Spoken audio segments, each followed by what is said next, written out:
Shabbat Shalom, everyone. I am daughter of Yisrayl Sarah. I'm daughter of Yisrayl Sarah. And I would like to serve you forever. And I would like to serve you forever. As a priestess starting very soon. As a priestess starting very soon. It is now time. It is now time To start finding your seats. It is now time to start finding your seats for Sabbath service.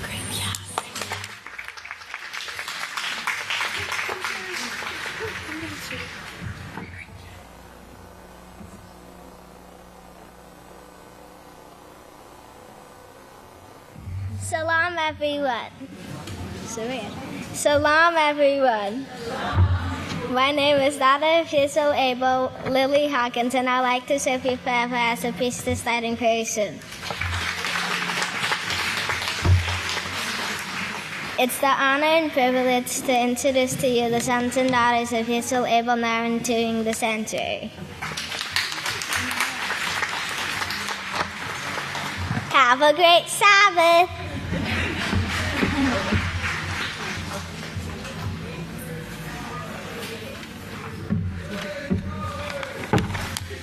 Shalom, everyone. The title of my speech is, you may be seated.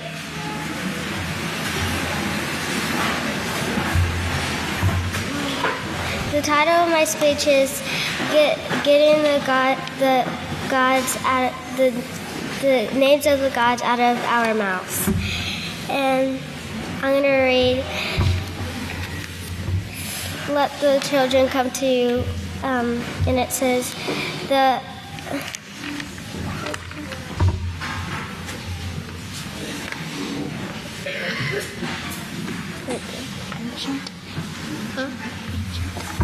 ancient people worshipped many gods and even named the days of the week in honor of the gods. They worshipped the sun, moon, and the stars, and created stories called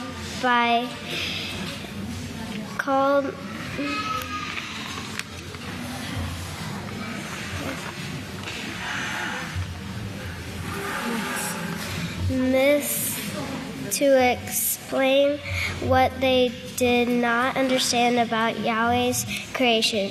Yahweh's people do not say the names of gods in any form of reverence or worship. Now I'd like to introduce you to the first speaker.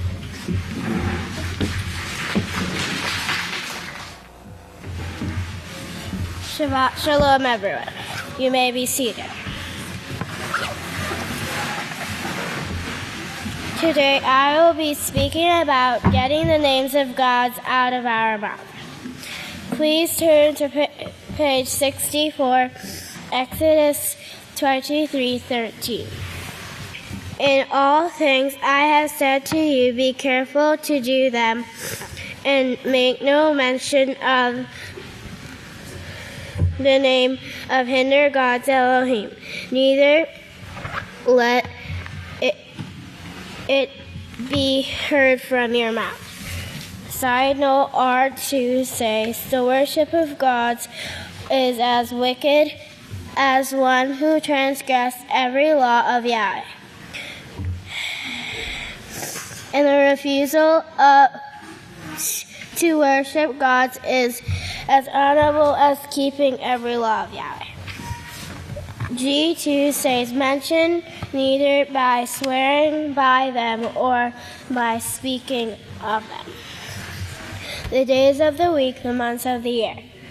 All the other God-worshipping words were placed in our vocabulary to steal the honor from Yahweh and to give the honor to the gods. But would Yahweh hear our prayers if we continue using the names of gods? No. Saint Isaiah 59:1-2 says, our iniquities have separated us from our Father, and our sins have caused him to hide his face from us, so he will not listen. Great Father Yahweh has given us righteous names to replace the God-worshipping names. Let's use them and bring honor to Yahweh. And now I turn it over to the next speaker.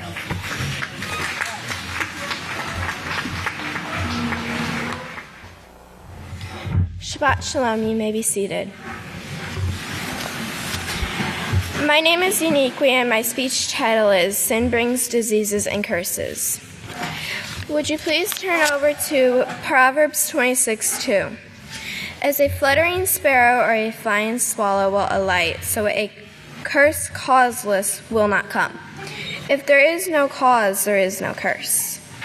Now would you please turn over to Romans 1:21-22. Because that when they knew Yahweh, they did not glorify him as Yahweh, nor were they thankful, but became idolaters, God worshippers of Elohim, and in their own minds they turned, their senseless minds were darkened. Professing themselves to be wise, they became fools, simpletons. They also trusted in their own understanding on how to conduct themselves. For yourself, please read Leviticus chapter 18 to remind yourself what these curses are. Isaiah 59:2-4. But your own iniquities have separated you from your Father, and your own sins have caused him to hide his face from you, so he will not listen. But no one calls for justice, nor does any plead for truth. They trust in vanity, confusion, and speak lies, scriptural untruths. They conceive mischief, trouble, and give birth to evil.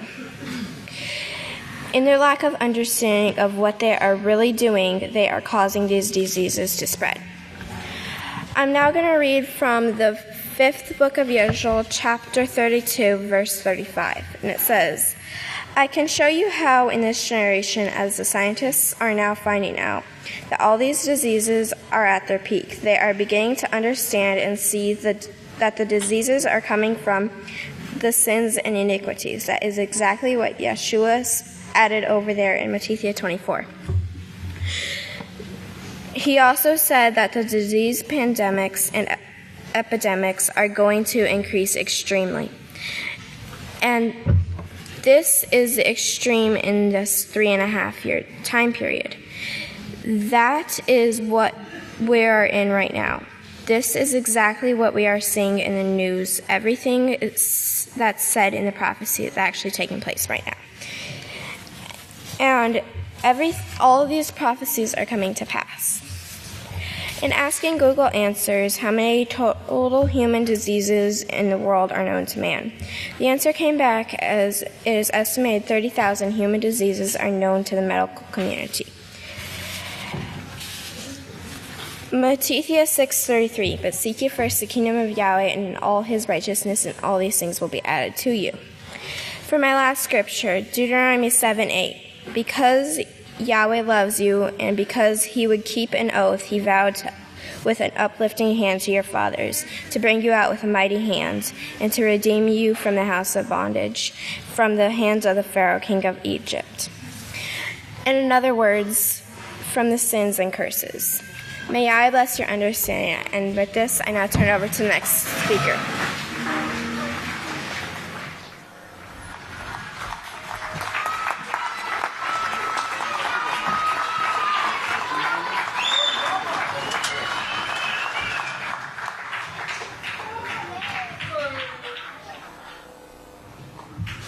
If all remain standing, I'll now turn the services over to the queens of the House of Yahweh. You may be seated. Shabbat Shalom. So today's theme is about the sacred events that Yahweh gives us. And we're going to be talking about getting the names of the gods out of our mouths, because having the names of the gods in our mouths leaves a terrible aftertaste of sin, which leads to death, which leads to hatred. And we're going to talk about, it's very subtle. You think, well, how could a calendar lead to hatred? But we're going to show you today, and we're going to prove that something so subtle and so simple can have a great effect on causing someone to either keep or break Yahweh's laws and have peace or war. So without any further delay, I'd like to turn it over to our first speaker. Shabbat Shalom, everyone. You may be seated. May the peace of God be with each and every one of you. So today we will look at why it is so important to get the God's names out of our daily speech. So if we would turn over to Psalm 16 on page 439, Psalm 16 and verse 4. It says, "Their sorrows are multiplied who seek after gods. We do not offer their blood gift. We do not say their names." Let's look at that last phrase from the King James rendition of the Book of Yahweh. "Nor take up their names onto my lips."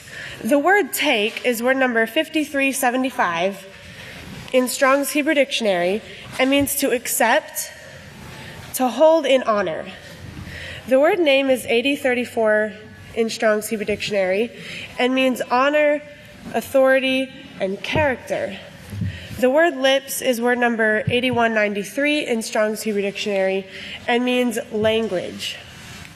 So when we use the names of gods for the months and the days of the week, we actually take in part of the character of the gods, whether we might not realize it at the time. As we know from Genesis 3 verse 5, Satan wants us to be evil like the gods. They promote a mixture of righteousness and evil. If we would turn over to Exodus 23 on page 64,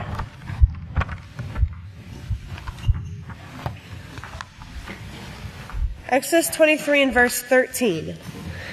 It says, "In all these things I have said to you, be careful to do them, and make no mention of the name of hinder gods. Elohim, neither let it be heard from your mouth." The word mention is word number 2142 in Strong's Hebrew Dictionary and means mark. Yes, this is part of the 666 system. This is part of this system of rebellion. To remember, to make to be remembered, to burn incense to praise, to celebrate, to offer a memorial. Now, what does Yahweh want us to remember? In Exodus 20 verse 8, he says, "Remember the Sabbath day to keep it holy." What do the gods want you to remember? The Lord's Day, the day of the sun, and all the days held in honor of their gods. What memorial is Yahweh's house going to celebrate? Yeshua's memorial. What memorial are the God worshippers celebrating? Isaiah 65 says, "They assemble and spend the night keeping memorials to the dead." Remember, if we practice sin, we are of the devil. We must practice with all of our heart and might to get rid of the names of the gods. Yahweh wants us to develop his loving, caring, righteous character. He wants us to always choose righteousness just like he does. Yahweh's way brings eternal life, joy, and love to every living thing. What does the evil, sinful way of the gods bring? In Yeketskeh 18 verse 4, he says, "The soul that sins, it will die." This is the goal of Satan. She wants mankind to die. Satan and her gods want mankind to kill themselves through sin. The gods make sin look oh so desirable, don't they? It's all fun and games until the dying starts from the sickness, disease, famine, and soon nuclear war. Yahweh wants to give us life. Pastors working 24 hours a day to help us qualify for life. The new calendar is this latest work in this process. Let's learn it well and get the names of gods out of our lives. For my last scripture, let's read Isaiah 26 on page 545. On page 545, Isaiah 26. And verse 12. "Yahweh, you will ordain peace for us, for you have also brought us from our works. Yahweh our Father, lords and gods ruled over us instead of you alone. But by you alone we will make mention of your name. We will only make mention of Yahweh's name. The gods and lords are dead. They will live no more. They are deceased. They will not rise to reappear. Therefore you have visited and destroyed them. You have wiped out all memory of them." Yes, we remember the gods' names no more. And with that, I'll turn it over to the next speaker.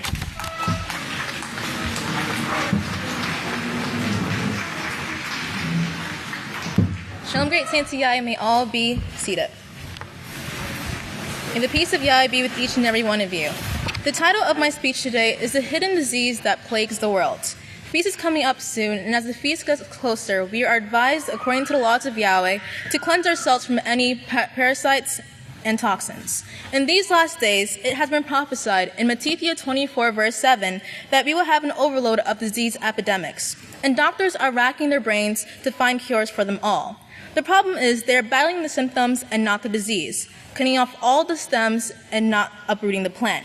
They are hopeless, but there is one doctor of the law, Yisrayl Hawkins, who has exposed the disease that plagues the world, that one disease that rots the minds and hearts. Take out your pens and paper, because the world's most contagious disease is not found in any medical journal. Are you ready for it? It is called hyperdulia. Now, recently in our weekly classes, we've been reading The Unveiling Satan, Her True Identity Revealed. And on page 205, there's an excerpt from the Dictionary of Mary, page 115. It says, the special reverence according to the Virgin Mary is called hyperdulia. A specific veneration reverence is due to Our Lady in accordance with her unique position of God. Many in the world might say they don't have hyperdulia because it's a Catholic thing.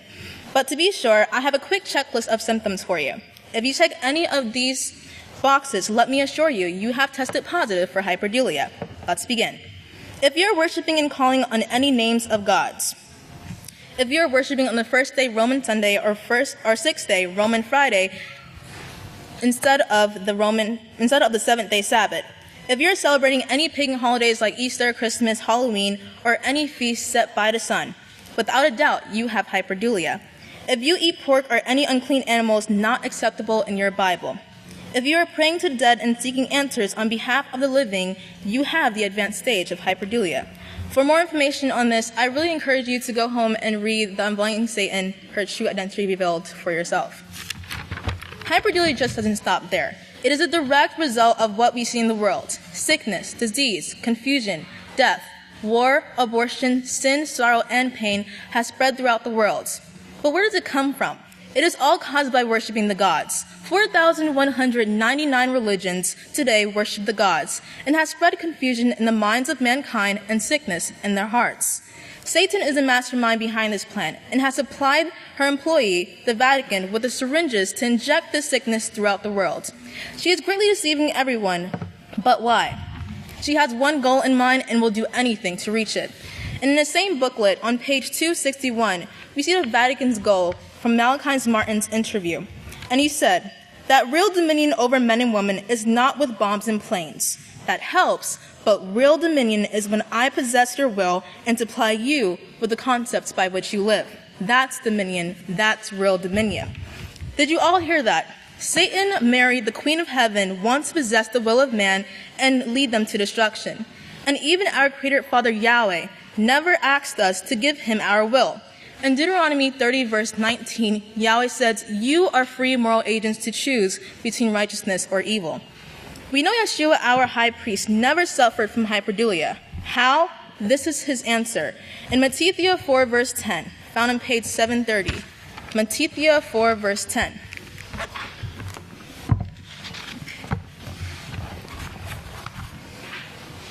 Then Yeshua said to her, you get away, Satan, for it is written, Yahweh your Father you must reverence, and him only you must serve.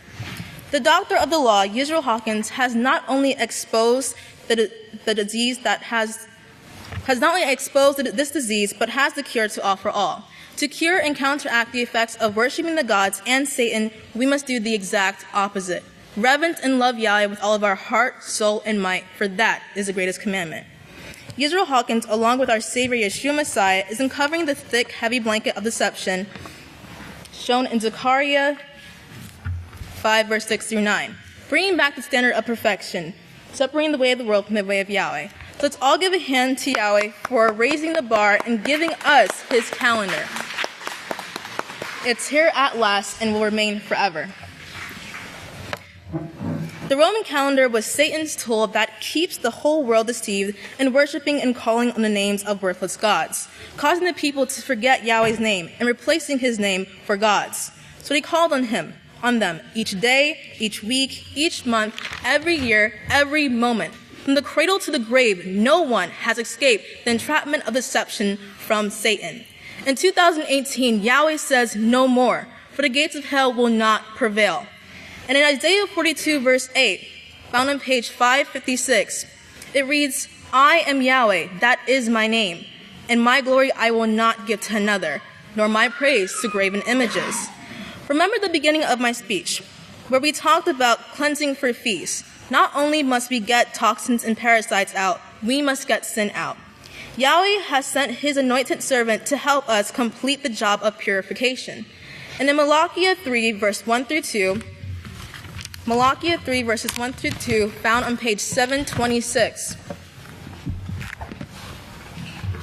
it says, Behold, I will send my messenger, and he will prepare the way before me. Come down to verse 2. He is like a refiner's fire and like fuller's soap. Yisrayl Hawkins is our fuller soap, who is teaching us to wash, scrub, and rinse our hearts and minds of God worship. To Yisrayl Hawkins in the world, we were given the job, to Yisrayl Hawkins and the House of Yahweh, we were given the job to bring the people out of all nations, mystery Babylon the Great, and out of all sin. Yahweh says, come out of this world, come out of her, in Isaiah 52, verse 11, so we will truly sin never again. House of Yahweh, as we prepare for feasts, I want you to remember our goal, to get these gods' names out of our mouth, mind, and heart, and very soon the gods out of our sight. And with this, I'll turn it over to the next speaker.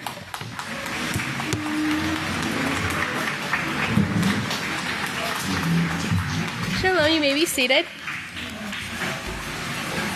Have you ever received a text message from someone and you can almost sense the feelings and the meaning behind their words? When we text one another, it's okay to use the exclamation point, smiley faces, grins. Kindness starts with our thoughts. Our thoughts give out energy, either positive or negative. It's our choice. It's the small things that make the biggest difference. A simple smile, shalom, and how's your day going are very easy to do, yet they mean a lot to others. Sprinkle kindness like confetti. We should be genuine in our greetings with one another. In Matthew chapter 22, verses 37 to 39, page 750. That's Matthew chapter 22, verses 37 to 39. Yeshua said to him, You must love Yahweh your Father with all your heart, and of all your soul, and of all your might. This is the first and greatest commandment. And the second is like it. You shall love your neighbor as yourself. Loving your neighbor is a big part of coming into unity, rejoicing, and being humble. The Sabbath is a day we should all look forward to. Hebrews 10:24, page 949. Hebrews 10:24. And let us consider one another, how we may urge one another on towards love and righteous works. We are all striving to develop Yahweh's character, and loving our neighbor as ourselves is a big part in becoming like Yahweh. Sprinkle kindness like confetti. What does kindness look like? Kindness is teaching Yahweh's laws. Kindness is being patient with one another. We all overcome at different speeds. 1 Yochanan chapter 5, verses 22 to 23, page 966. 1 Yochanan chapter 5, verse 22 to 23. By this we know that we love the children of Yahweh, when we love Yahweh by keeping his laws. For this is the love of Yahweh, that we keep his law, and his law is not grievous. Kindness is going out of our way to help others, like opening a door, spraying their feet when they enter the sanctuary. Sprinkle kindness like confetti. Proverbs 31, verse 26, page 517. That's Proverbs 31, 26. She opens her mouth with wisdom, and in her tongue is the law of kindness. Kindness is the little things we do to make someone's day better. Kindness can be the words we speak to uplift and encourage each other. Sprinkle kindness like confetti. Galatians 5:22 to 23, page 914. Galatians 5:22 to 23. But the fruit of the Spirit is love, joy, peace, long-suffering, patience, kindness, righteousness, the faith, meekness, gentleness, humility, temperance, self-control. Such things are not against any law. The end result of keeping Yahweh's laws is the people we will become. When we choose to love each other and show genuine kindness, kindness should be done generously. not once, but often. Kindness is when you do something for someone without expecting anything in return. It's called a business deal when you do something kind and expect something in return. You don't have to wait for someone to be kind to you first. Just go and be kind to someone today. It's the Sabbath. And just not only your friends. If you really want to make it special, be kind to the people you don't normally speak to. Sprinkle kindness like confetti. Galatians chapter 5, verse 17, page 914. Galatians 5:17. So be mindful and do not do just anything you desire to do. If we focus on being kind, we show the love of Yahweh. People can be taught to be kind. Remember, sprinkle kindness like confetti. Love and kindness go together. Here are a few more scriptures for your notes. Colossians 3:12, page 927. Colossians 3:12. Therefore, as the elect of Yahweh, holy and beloved, put on compassion, kindness, humbleness of mind, meekness, long-suffering. 2 Kepha 1:7, page 961. 2 Kepha 1:7. And to holiness, brotherly kindness, and to brotherly kindness, love. A great example of this is how a pastor, he continues to teach us, and he has been. However, he doesn't have to keep teaching us. He could go on a vacation, like to the beach or other things, rather than teach us. However, Pastor has taught us how dirty and defiled the world is, so he is choosing to practice what he teaches. And we thank Pastor every day for teaching us. Ephesians 4:32, page 919. Ephesians 4:32. And be kind to one another, tender-hearted, forgiving one another, just as Yahweh, for the Messiah's sake, has forgiven you. In closing, I want to leave you with the words of Yeshua Messiah. 1 Yochanan 13:34-35. Yochanan 13:34-35. I give a new commandment to you, that you love one another, just as I have loved you. So you also love one another. By this, we all know that you are my disciples, by the love you have for one another.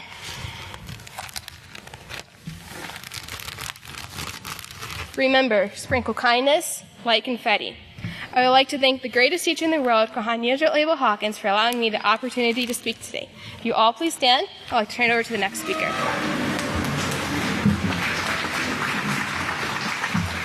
Shalom. You may all be seated.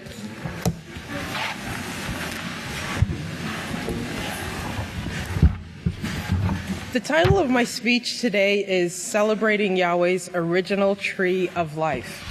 And I'm going to talk a little bit about the sacred calendar, okay? I'm going to read from the second page where it says, Roman calendars teach God worship.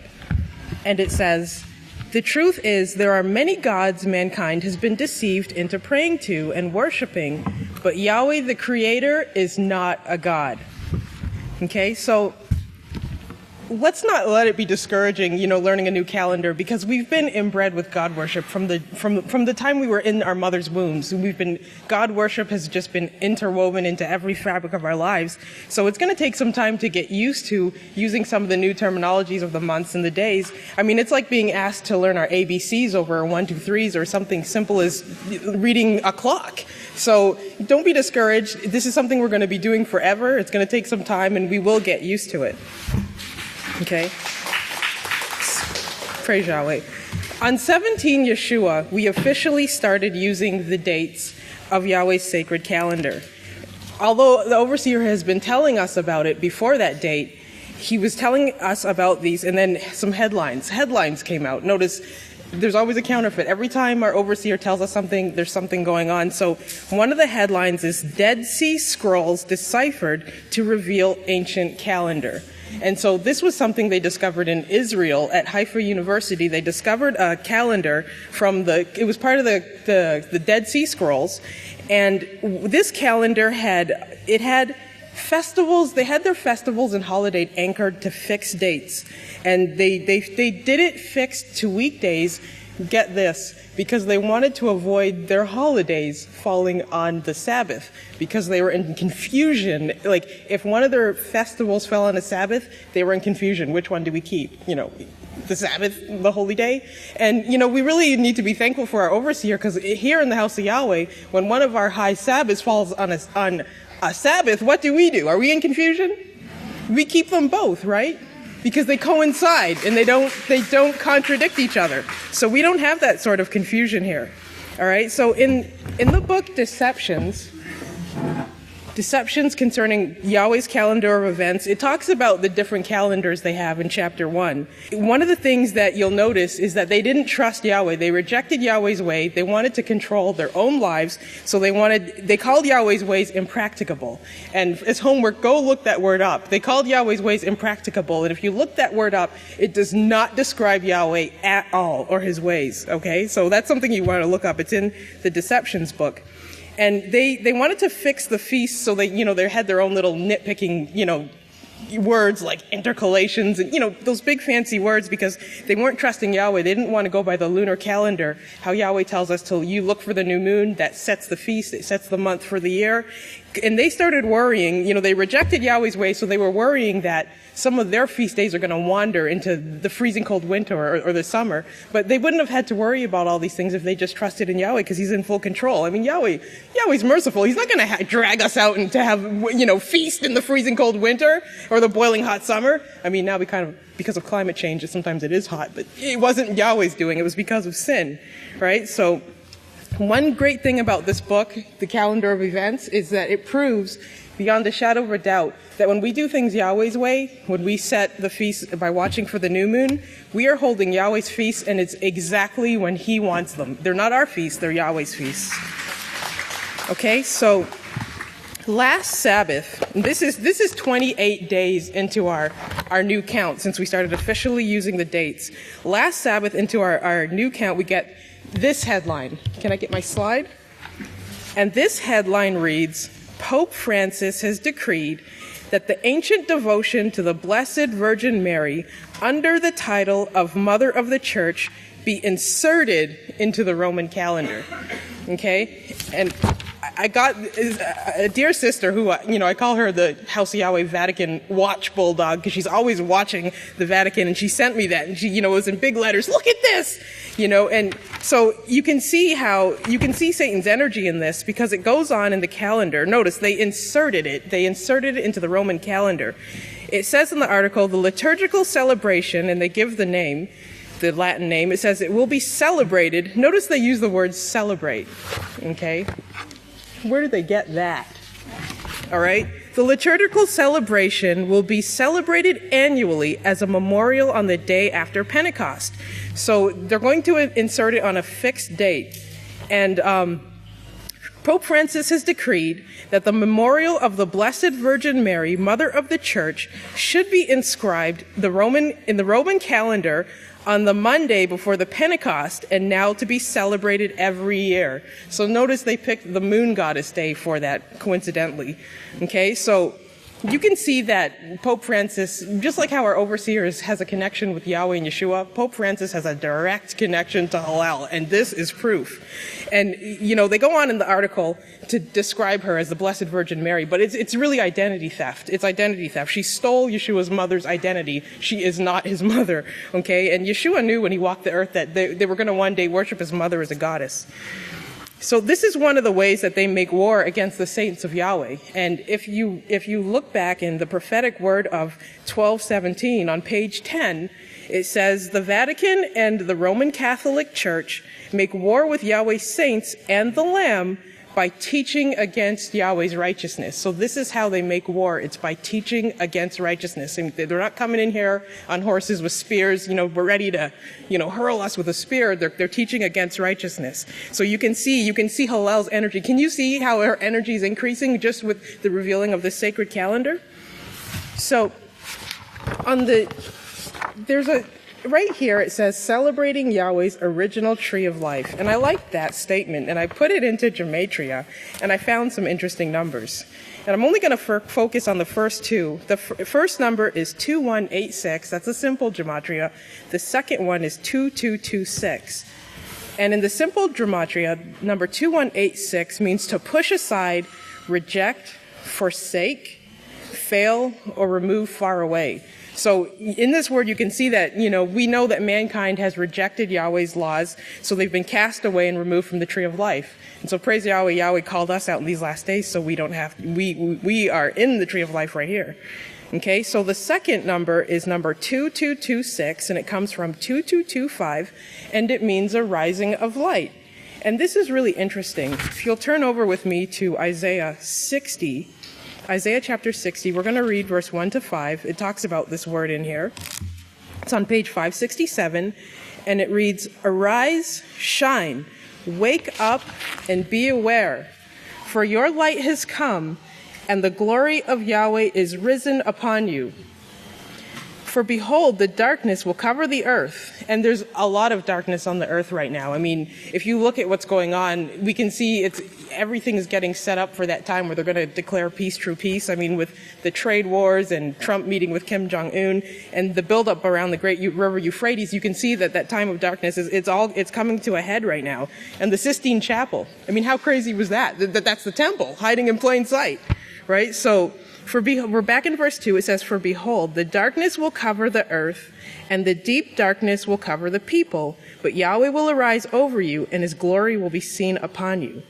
The Gentiles will come to your light, and the kings of the earth to the brightness of your rising." And there's that word. We're going to skip down to verse 5. It says, "You will see and shine forth. Be joyous, and your heart will swell with joy, because the abundance of the sea will be converted to you. The forces of the Gentiles will come to you." Okay, so going back to this word 225, it comes from word number 224, and that means to irradiate or shoot forth beams, rise as the sun. So if you'll turn with me to Deuteronomy chapter 33, verse 1 to 2 on page 176. Throughout the book of Yahweh uses metaphors and epithets and allegories, and he does it here in Deuteronomy 33. He's comparing Yahweh to the sun, not that Yahweh's the sun. We do not worship the sun here. Yahweh created the sun, but I thought it was very interesting that we're talking about the calendar, and this is what it means here. So in chapter 33, verse 1 and 2 on Deuteronomy, it says, "And this is the blessing that Moshe, the man of Yahweh, pronounced upon the children of Israel before his death. And he said, Yahweh came from Sinai and dawned over them." That word dawn, 224. "He dawned over them from Seir. He shined forth from Mount Paran, and he came with tens of thousands of holy ones, and from his right hand came forth a fiery law for them." All right, so it's Yahweh and his laws that's going to shine forth and bring blessings to the universe. Anything other than that brings curses. If you'll turn with me to Malachi chapter 4, verse 2. It says, "But for you who reverence my name, the light of righteousness will arise." There's that word again, "with healing in its wings, and you will go out leaping like calves released from the stall." And for my last scripture, in Proverbs 13 verse 9 on page 504, it says, "The light of righteousness rejoices, but the lamp of the wicked will be put out." So our light of righteousness will rejoice. And just to close it off, I just want to close it off with the headline here. It says, "The house of Yahweh joyfully celebrates returning to the original tree of life, just as Yahweh always intended." And with that, if you'll all please stand, I'll turn it over to the next speaker.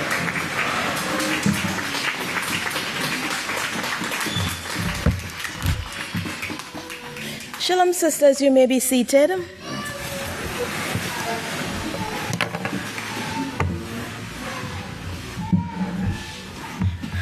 May the peace of Yahweh be with each and every one of you.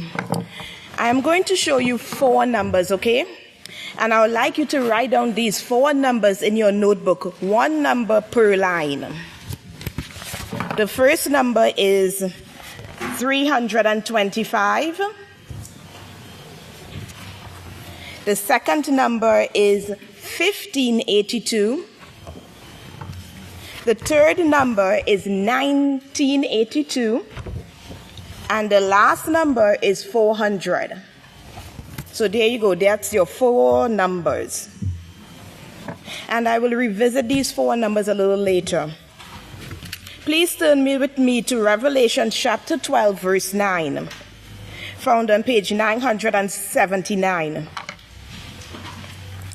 And the great dragon was cast out, that old serpent called the devil and Satan, who deceives the whole world. She was cast out into the earth, and her angels were cast out with her.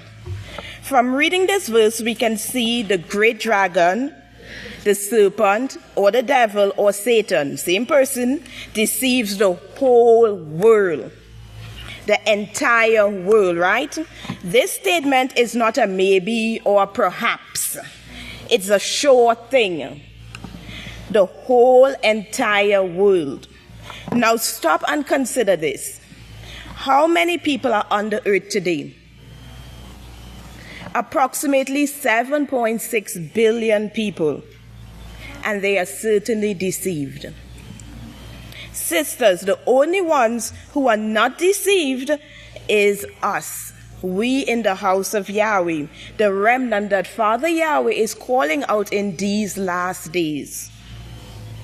This deception is achieved through numerous ways, such as lies, falsehoods, pretenses, fake news, and changing of the laws, statutes, and ordinances, and force. These are the tools that Satan uses again and again, generation after generation. It is nothing new. First up is number 325. So we're going to visit this number, 325. Any ideas where that number came from? Any ideas, sisters?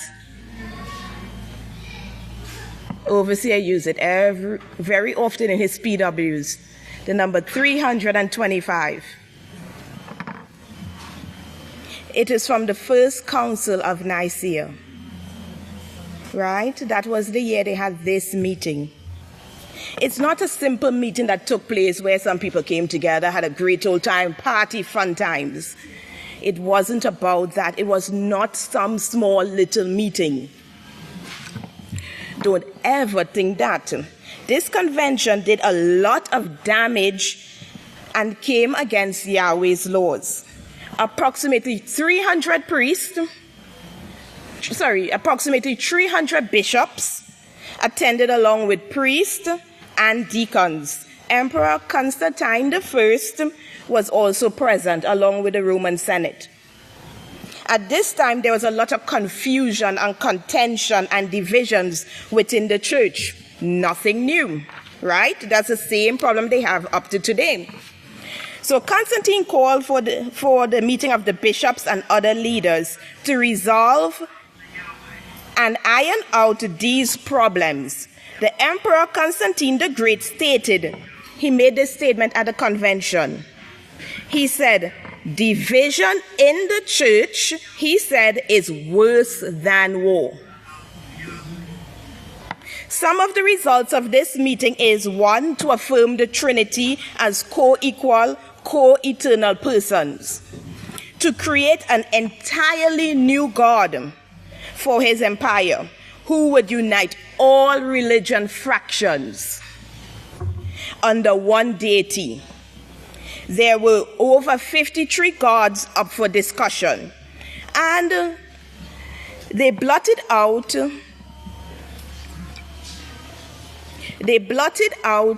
all except 5, and this process took 17 months to narrow it down to 5 gods.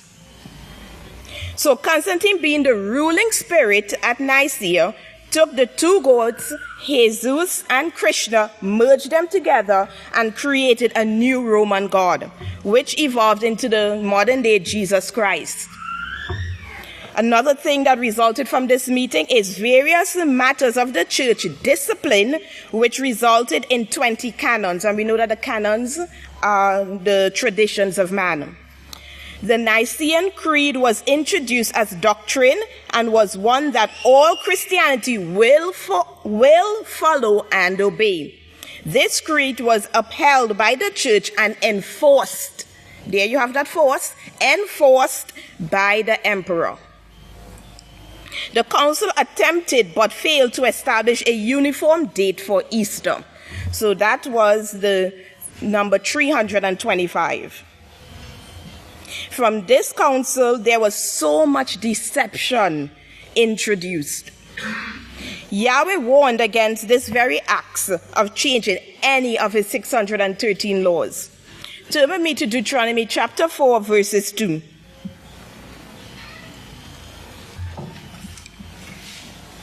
And it reads, Deuteronomy chapter 4, verse 2, You shall not add to the word which I command you, nor shall you take anything from it, for that you may keep the laws of Yahweh your Father, which I command you. Next is the number 1582. Any guesses? Any guesses for the number 1582?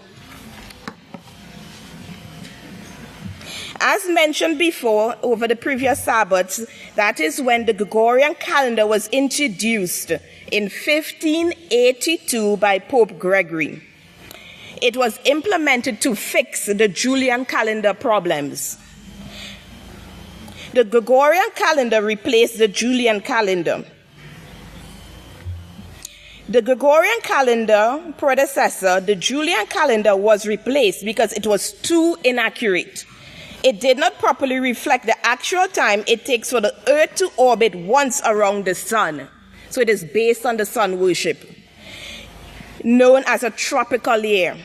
It miscalculated the solar year by 11 minutes and thus fell out of sync with the seasons. That's the Julian calendar. The Gregorian calendar also is a solar calendar. Now, House of Yahweh, I have one question for you. Everybody must get this one right. How did Yahweh, the Creator, command us to set the year? Yes, by the moon. Excellent. Turn with me to Exodus chapter 12, verse 2, on page 54. This moon, new moon or first crescent moon, shall be your beginning of moons. It shall be the first moon of the year to you. Another deception, lie. Setting the year using the sun instead of the moon as Yahweh intended it to be. Lies, lies, lies, deception. Today, the Gregorian calendar is used worldwide by all countries except 3. Turn with me to Exodus chapter 23, verses 13, found on page 64. And it says, in all things I have said to you, be careful to do them. So this is Yahweh commanding us, be careful to do all things. Make no mention of the name of hinder gods, Elohim, neither let it be heard from your mouth.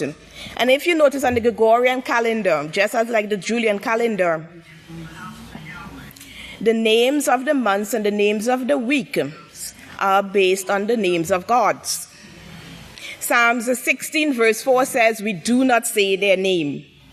Reading from www.history.com, it says, the original goal of the Gregorian calendar was to change the date of Easter.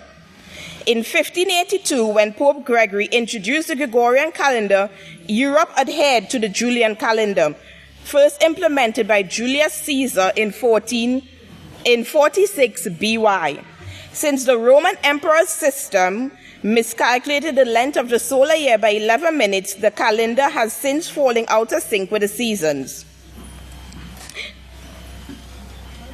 This concerned Gregory because it meant that Easter, traditionally observed on March 21st, fell further away from the spring equinox with each passing year. The motivation for the adjustment was to bring the date for the celebration of Easter to the time of the year in which it was celebrated when it was introduced by the early church. Right? So we had 225, we had 1582. So now, when I looked at the number 1582, I noticed something. To be honest, sisters, I think of myself as a numbers connoisseur. I love numbers. Every time I see a number, I'm like, I wonder what that means. 613, great, great, great. 666, bad, bad, bad. So we look for the numbers, and the House of Yahweh turned me into this numbers connoisseur. So when I saw 1582, I'm like, 82, where did I see that number before? Yes. And then it went ding. 1982. So anyone knows when 1982 came from? The what? Yes, that is it. In 1982, Jacob and Israel dedicated the House of Yahweh in Abelin, Texas. The House of Yahweh in Abelin, Texas is the only place that was dedicated to Yahweh by the two witnesses. But now, we have one number remaining, right? 1982 minus 1582. You get exactly 400 years. So being the numbers connoisseur that I am, I wanted to know what 400 means. So I looked it up in the Strong's Concordance. When I saw the meaning, I was amazed. I literally fell off of my chair. Seriously. The amazingness of Yahweh's mind, how he predetermined all these things in advance. Number 400 in Hebrew means food. It brings to mind what Yeshua said in Matthew 4:4. But he answers and said to me, it was written, man does not live by what alone? By exactly bread alone, but every word that excellent that proceeds from the mouth of Yahweh. Great job. Also, it brought to my remembrance Yachanan 6:27, and it says, do not label for the food which perishes, but for the food which endures to everlasting life. That is the food the House of Yahweh is offering in these last days, everlasting life, which the Son of Man will give to you, because Yahweh the Father has sealed him. And verse 35, then Yahweh said to them, then Yeshua said to them, I am the bread of life. He who comes to me will never hunger. He who believes in me will never thirst. They will never thirst.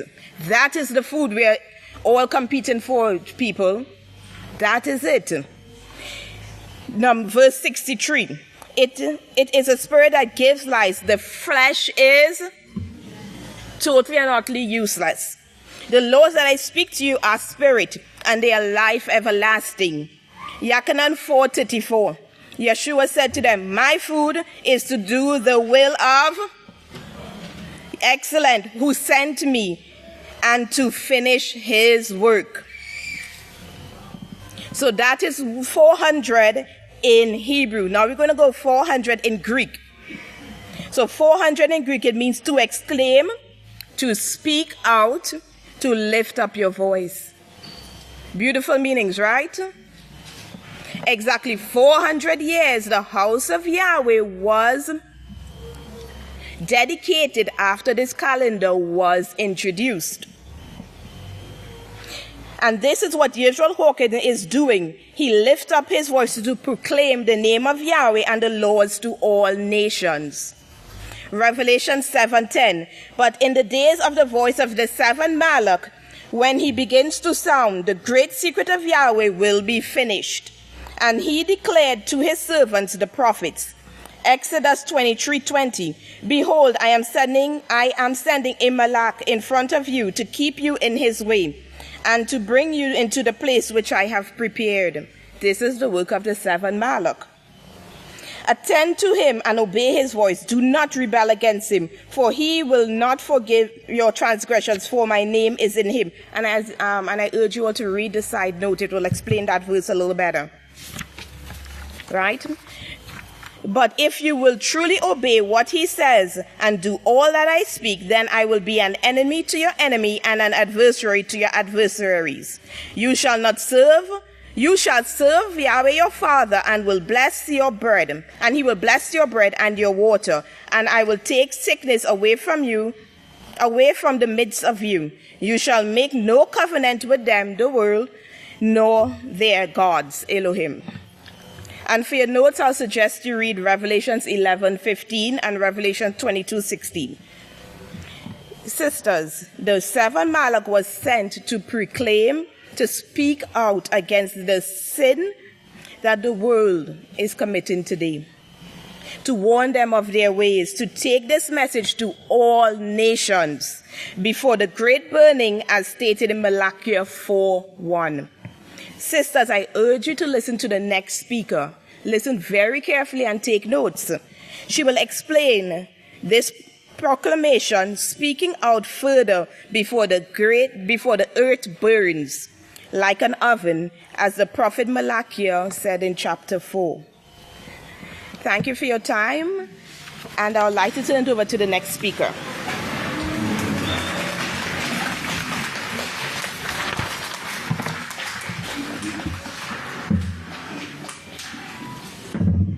Shalom, everyone. You may be seated.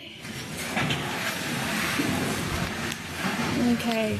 I was asked by our great overseer, Yisrayl Hawkins, to bring this information out to help us to remember what he has been bringing out the past several sermons. He has been continually bringing out the escalation of the nuclear bombs, the nuclear weapons, and the nuclear doomsday clock that has continually been pushed forward one little segment at a time.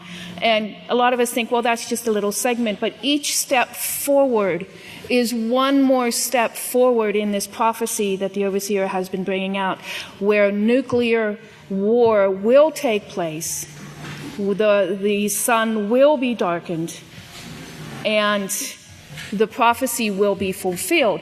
And at the end of that prophecy, we all know that Yahweh's kingdom will take over.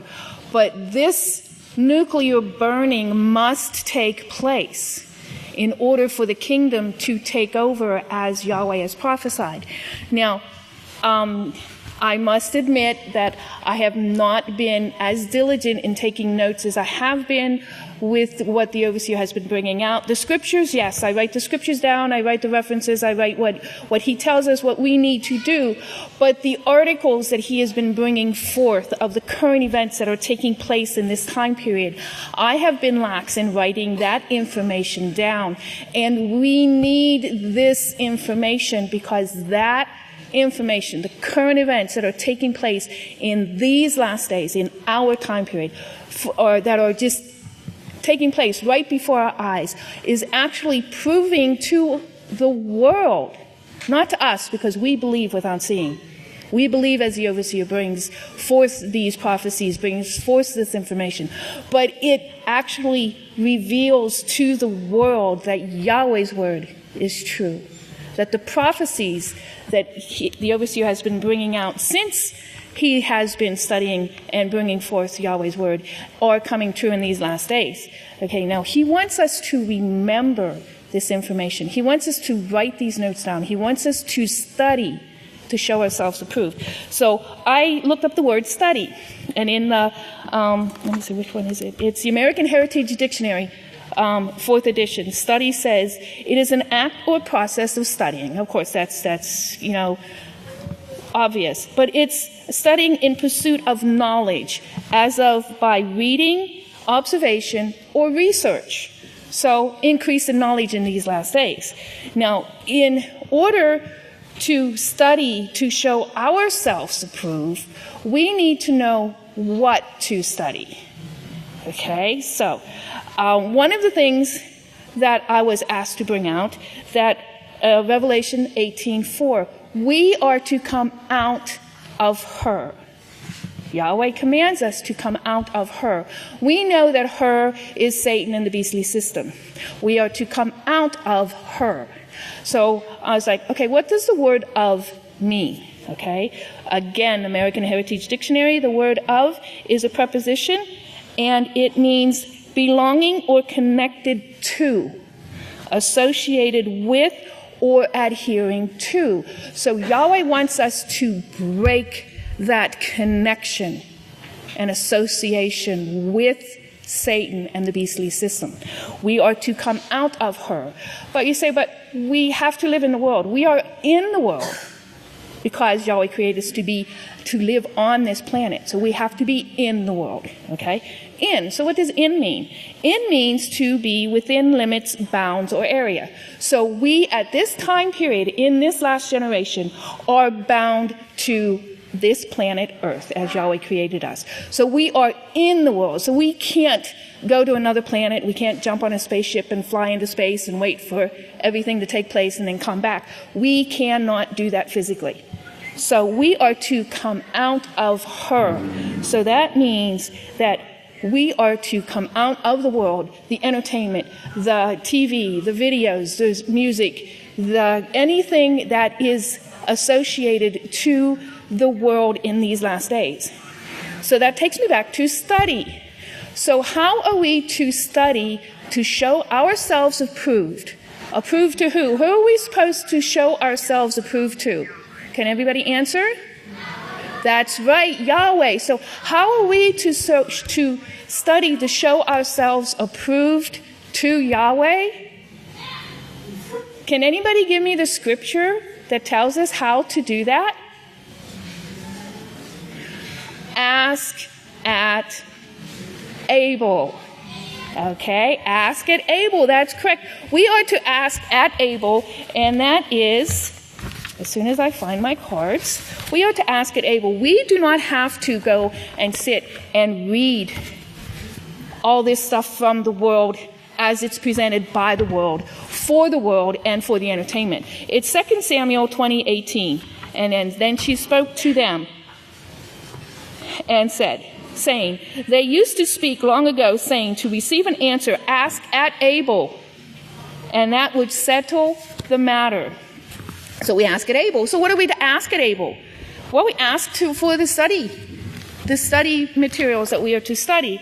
And on the Prophetic Word magazine, there's a little 5-word sentence that says, today's news fulfilling Bible prophecy.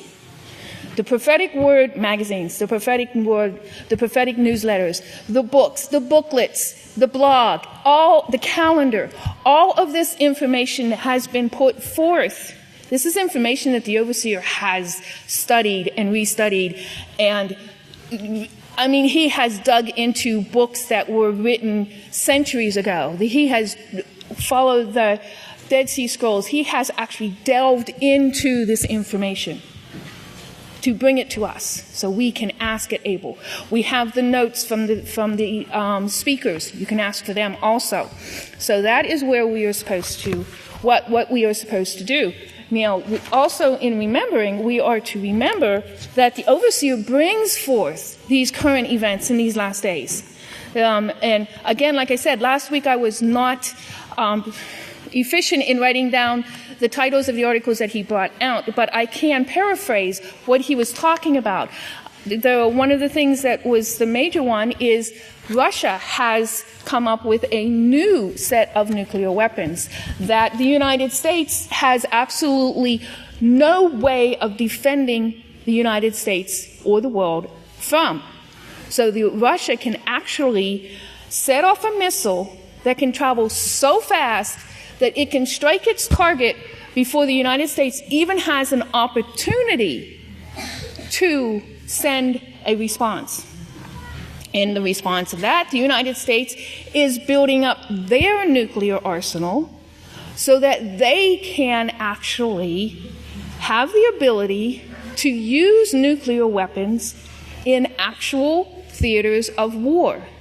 They're called low tactical nuclear weapons. And they are actually going to be putting these nuclear weapons in the hands of the generals who are in these war zones and giving the generals the ability to say yes or no whether to use these nuclear weapons.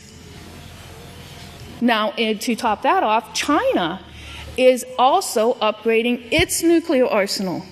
They are going back to their third world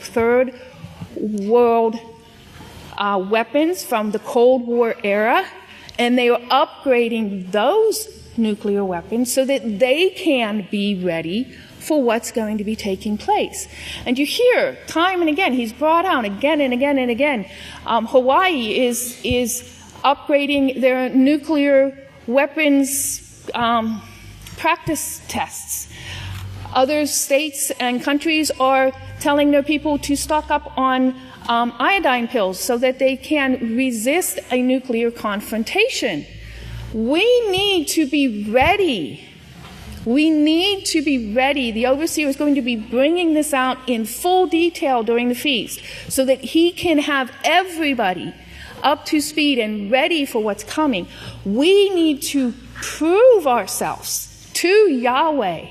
We need to study. We need to ask at Abel. We need to listen to what the overseer says and pay attention.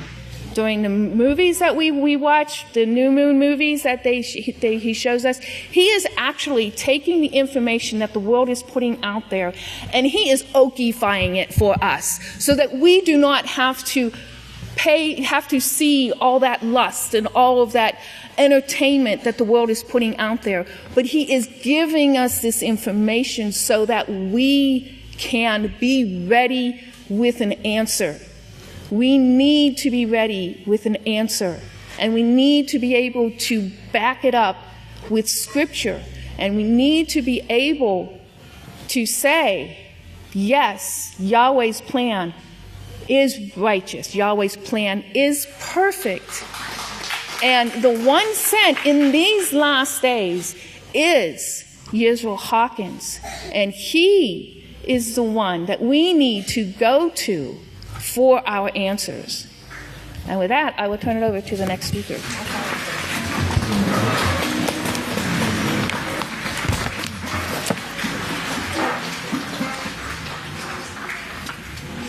Shalom! Praise Yahweh. Please be seated. May the peace of Yahweh be with each and every one of you. The title of my speech today is The Deciding Factor. And as we've been talking today throughout the first speakers, we've really started to see how God worship has crept into every single aspect of our lives. You know, when we were young and we were learning the days of the week, we didn't question them. You know, when you were sitting in first grade or kindergarten or whenever you learned the days of the week, you didn't say, but where does Monday come from? Because it was just taught to us. It was just something we just accepted as normalcy. And we have to remember that when we look out at the world today, that's how deep that deception runs. Revelation 12:9. Satan has deceived the whole world, and we can never forget that, because a lot of times when we struggle with things, it's because we have forgotten every single thing we ever learned until we came to the house of Yahweh was God worship. And if we establish that firmly in our minds, that will really help us in our conversion process. So I do want to talk today about Going On to Perfection, chapter 31, because y'all know if they took this book away from me, I would never be able to speak again, because this book is life. So Going On to Perfection, number 31, is called The Deciding Factor, and it was given 1/29/1994. And I don't know if you all remember, but in the first part of the sermon, Overseer is talking about two flowers that were sitting beside him. And one flower was real and one flower was fake. And he was talking about how from a distance you can't tell the difference. You can't see the difference. You can't discern the difference. It's only when you get up close and you really examine it that you can see what flower has life and what flower has death or no life at all. And he compared that to the world today and how the God worship is so subtle and so sneaky, and that if we don't really examine it, then we aren't able to discern the difference. And prohibitive law number 6, found in Deuteronomy 4:15-19, instructs us not to worship, serve, obey, or follow the way of the gods. And sisters, I really want to encourage you, because this is something, you know, the sacred calendar is coming out now for Yahweh to really show us it's time to fine-tune the God worship out of our lives. And one thing, praise Yahweh, one thing our overseers told us before when he was talking about the young people, he said that at the time when the young people need them, their parents the most, they're pushed out. They're pushed out to the world. They're pushed out to the schools. They're pushed out to dating. They're pushed out to every single other person in the world except for their parents to take care of them and to teach them. And we have to make sure that we are not doing that in Yahweh's house. We have to understand and realize, now I know, no offense, my darlings, you ask any 15-year-old, they will tell you they know everything in the world, right?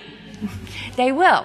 But in truth, in actuality, this is the time our young people need us the most. Praise Yahweh.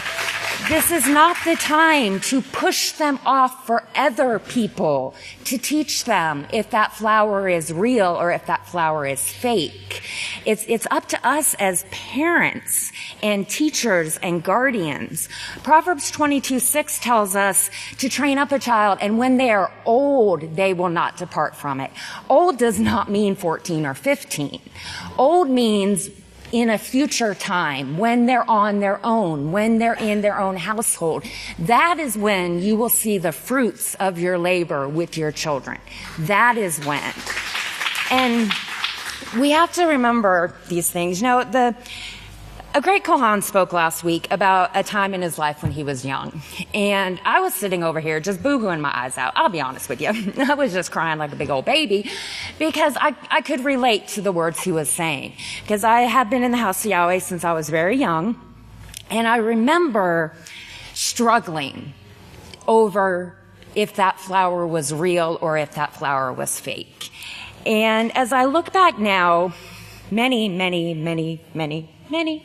years later, what I remember the most from that time is a great love was taught to me for Yahweh's house and for this way of life.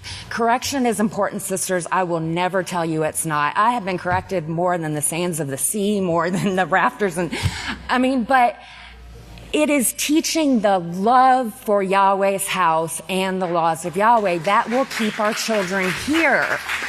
We've got to build them up, and I want to encourage all, not just parents, adults too. When I look back at that time in my life, I had my friends who were such a part of me, but I also had their parents.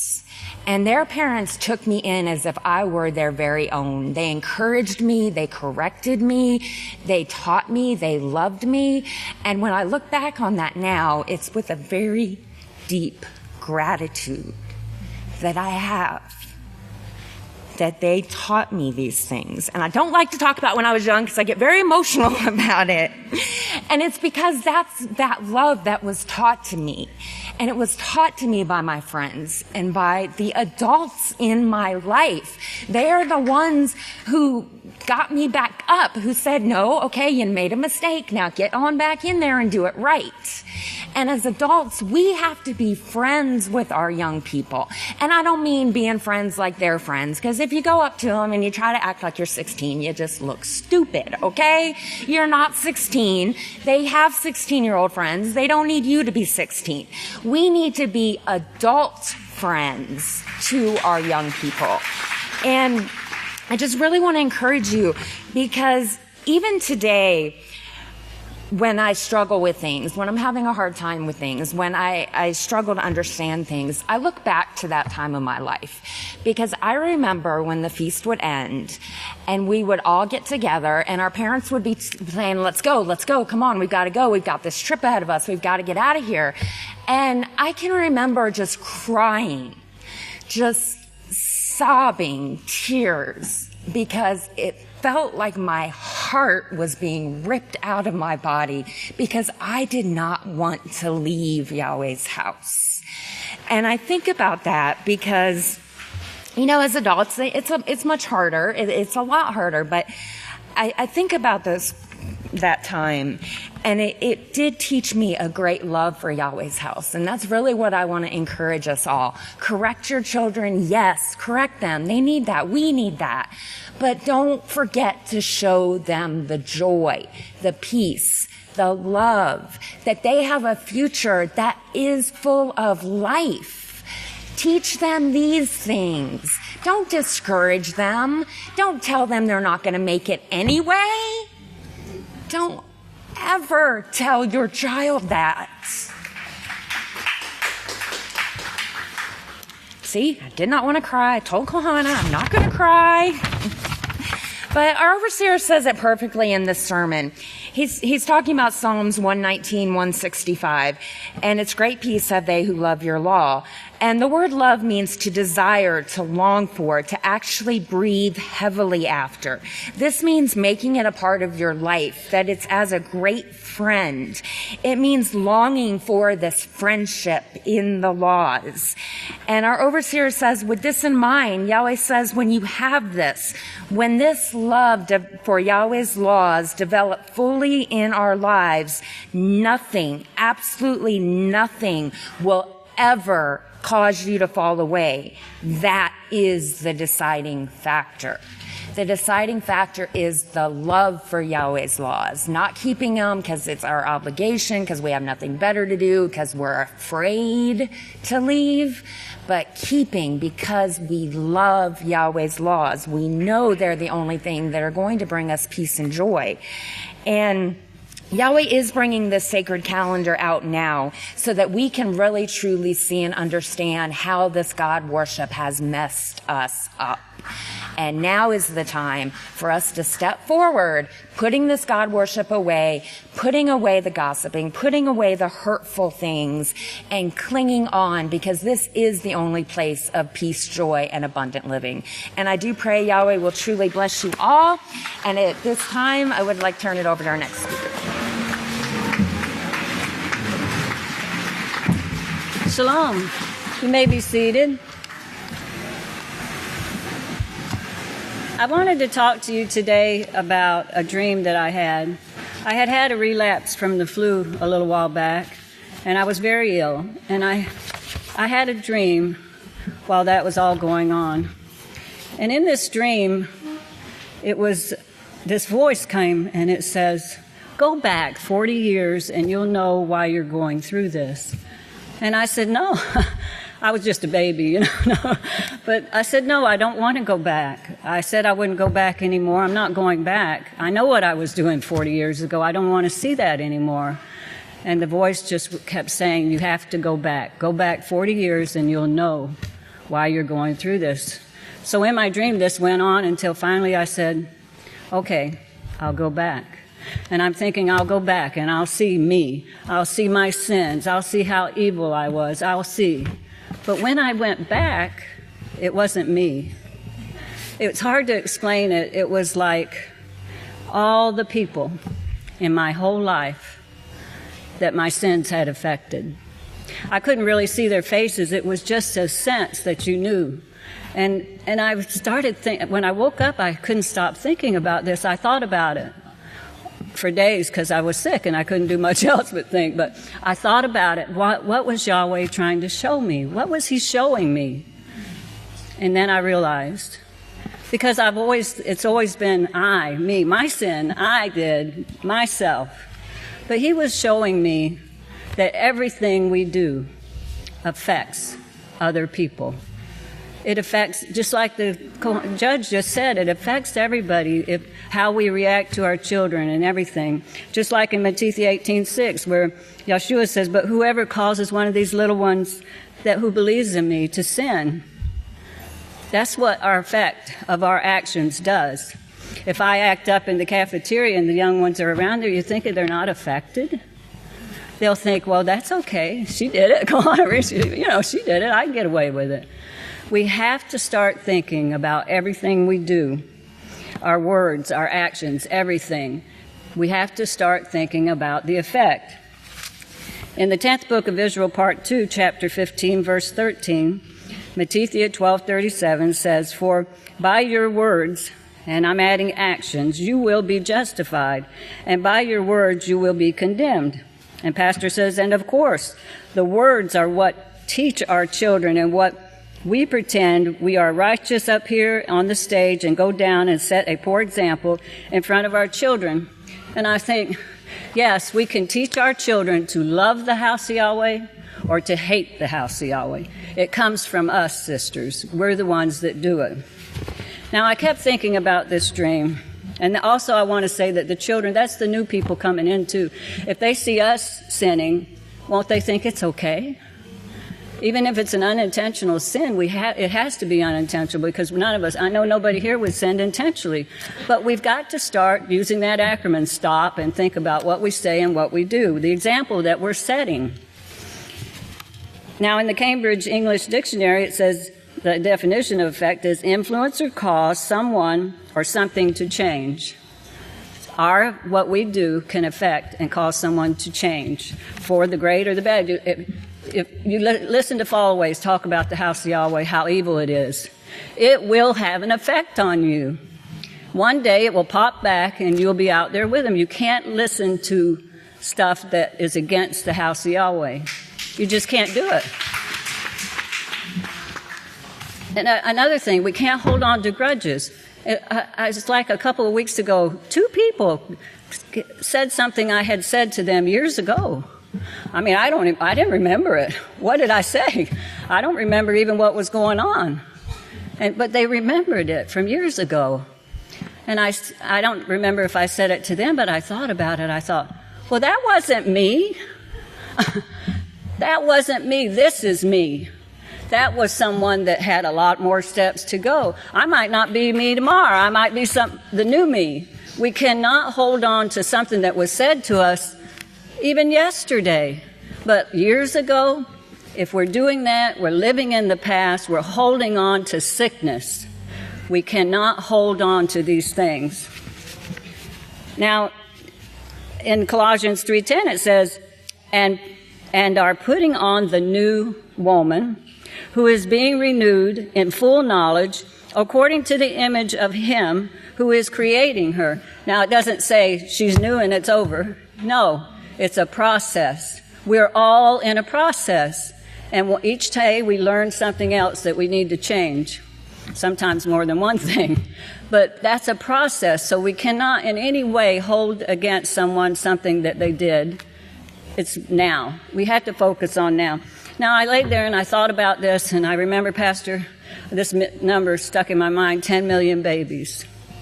10 million aborted babies. And I thought, and they weren't whole babies because they sold part of them.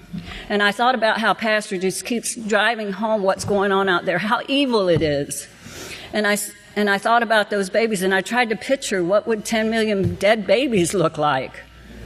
Because I wanted to get it into my mind how crucial it is that we come into unity and stop sinning. Because I started thinking, well, every time I sin, I might as well go get a baby and throw it on the pile. Because we are affecting the world. We can stop this. That's what Yahweh said. He put us here to stop it. But we have to come into unity. We have to learn to love each other, forgive each other. And then we can stop the 10 million babies being killed. We can stop the people out there suffering and starving. Look at the news, all the things. Pastor shows us over and over. He wants us to know that we can stop it.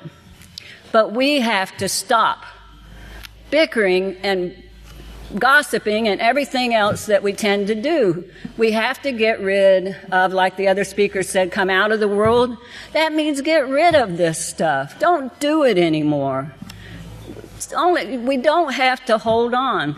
If I say something about you, it should be something uplifting, not in any way against you. Praise Yahweh. Now, Pastor told me a few days ago, you're not going to believe it. He said, the tests are going to get harder. I said, what? I said, I don't think they can get any harder. He said, oh, yeah. And I said, I don't know if I can take it any harder. And then he said, well, you're supposed to be one of the strong ones. And I called him back later, of course, and said, yes, I can take it. I can do it. Every one of us can do it. I'm sorry I said that. It just caught me off guard. But we can do it. We can take it. He reminded me that Yahweh said, I won't put more on you than you can bear. And even sometimes we feel like we can't bear another ounce, not even an ounce of tiny. But we do, don't we? We do. If our focus is on stopping this agony in the world and getting to the kingdom, if our focus is on overcoming and learning to love each other, truly love each other, we can stop it.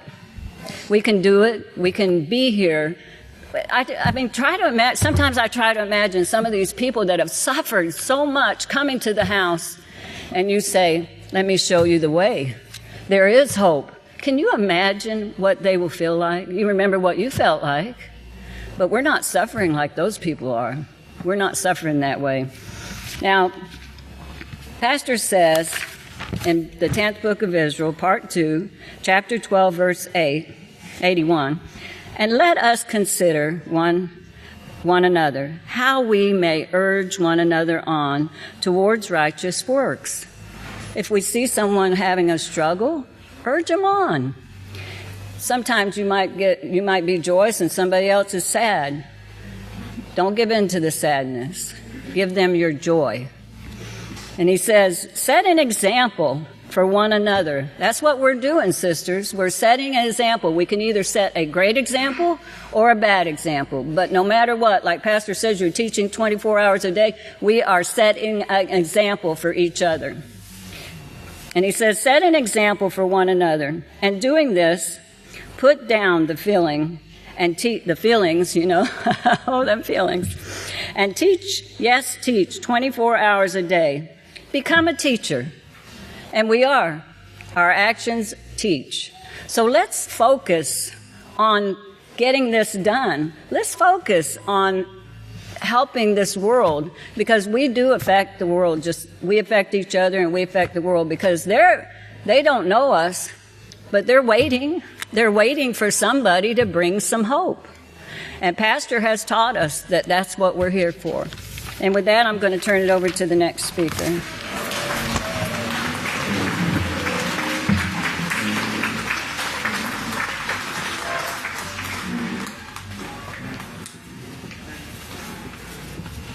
Shabbat Shalom. You may all be seated, and may the peace of Yahweh be with each and every one of you. That time is just flying. Maybe because today's going to be warm. Okay. So the title of what I want to talk about is Take a Walk in My Shoe. Take a walk in my shoe.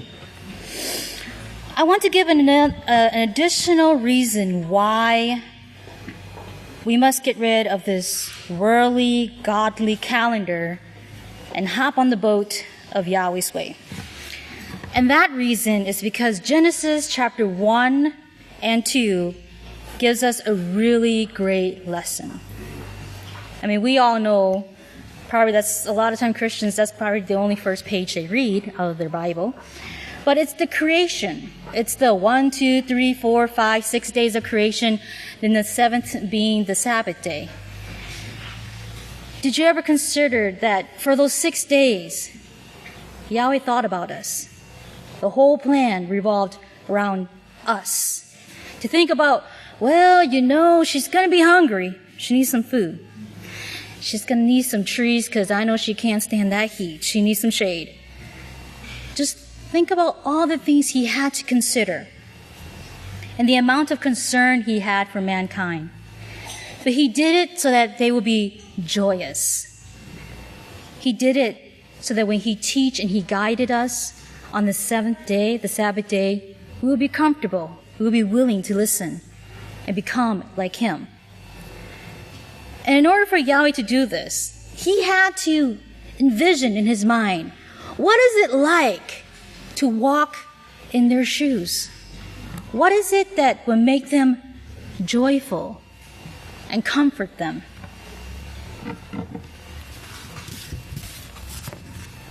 In Genesis chapter 1, verse 26, Yahweh says that he wants us to be like him. He wants us to be that kind of person that would take the initiative to not physically be in someone's shoe, but take the time to think about it and make it a joyous occasion every time you interact with someone, every time you're there to give the opportunity to serve. What would they like? Of course, in righteousness. So how do we take a walk in other people's shoes? Now remember also that Yahweh, he did this because he wants to train us to be teachers, as judges over the universe and leaders. So that's our goal. That's our goal right there, to be like him as a teacher, a judge, and a leader for billions and billions of Malachim and mankind. But please list this down, because this is very essential, that you know what does it take to walk in another person's shoe. Number one, you have to be observant. Number two, use what Yahweh give you, your ears, and listen. Right? Listen. Number three, then you execute with righteousness in your words and deed. Your words and your deed. So don't act yet. Don't act until you observe and you listen. So let me give you a quick scriptural example. King Solomon. Remember one great thing that King Solomon did that was so incredible, and people were like, he must be so wise. I mean, how did he figure that out? Turn with me to 1 Kings chapter 3. 1 Kings chapter 3. And remember, the scriptures, the examples here is for us. For us, okay? 1 Kings chapter 3, verses 24 to 28, we will read. But before that, the verses before that was about two women. Number one, the first woman was like, this is not my baby, it's dead. That woman over there swapped the baby with me. Hers is the one that's dead, mine was alive. Second woman was like, oh, no, yours is dead and mine is alive. So this first woman goes to King Solomon, tells him the whole story. And what does he do? He says in verse 24, bring me a sword. So a sword was brought before the king.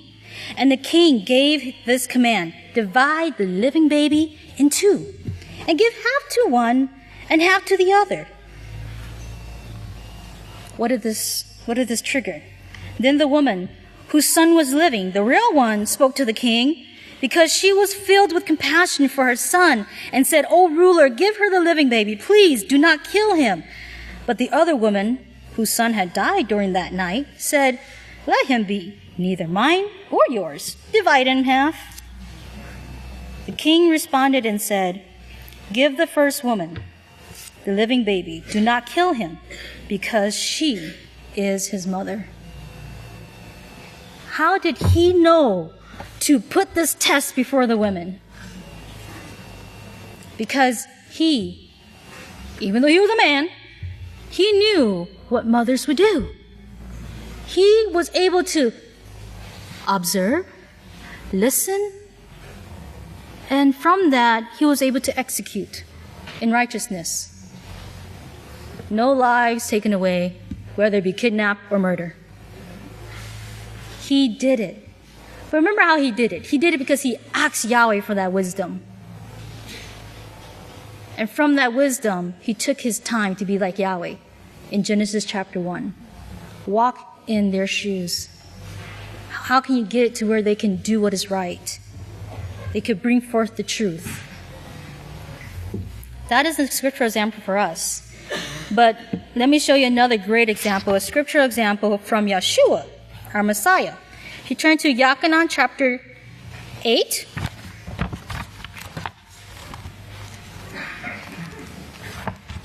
Yachanan chapter 8. And we're going to be skipping a few verses here and there. We're going to start with verse 3. It says, then the scribes and Pharisees, this is on page 223, Yachanan chapter 8, verse 3. Then the scribes and Pharisees brought a woman to him who had been taken in adultery. Now when he had set her in the midst, okay, then they said to him, teacher, this woman was taken in adultery in the very act. Now the law, Moshe commanded that she be stoned. What do you say?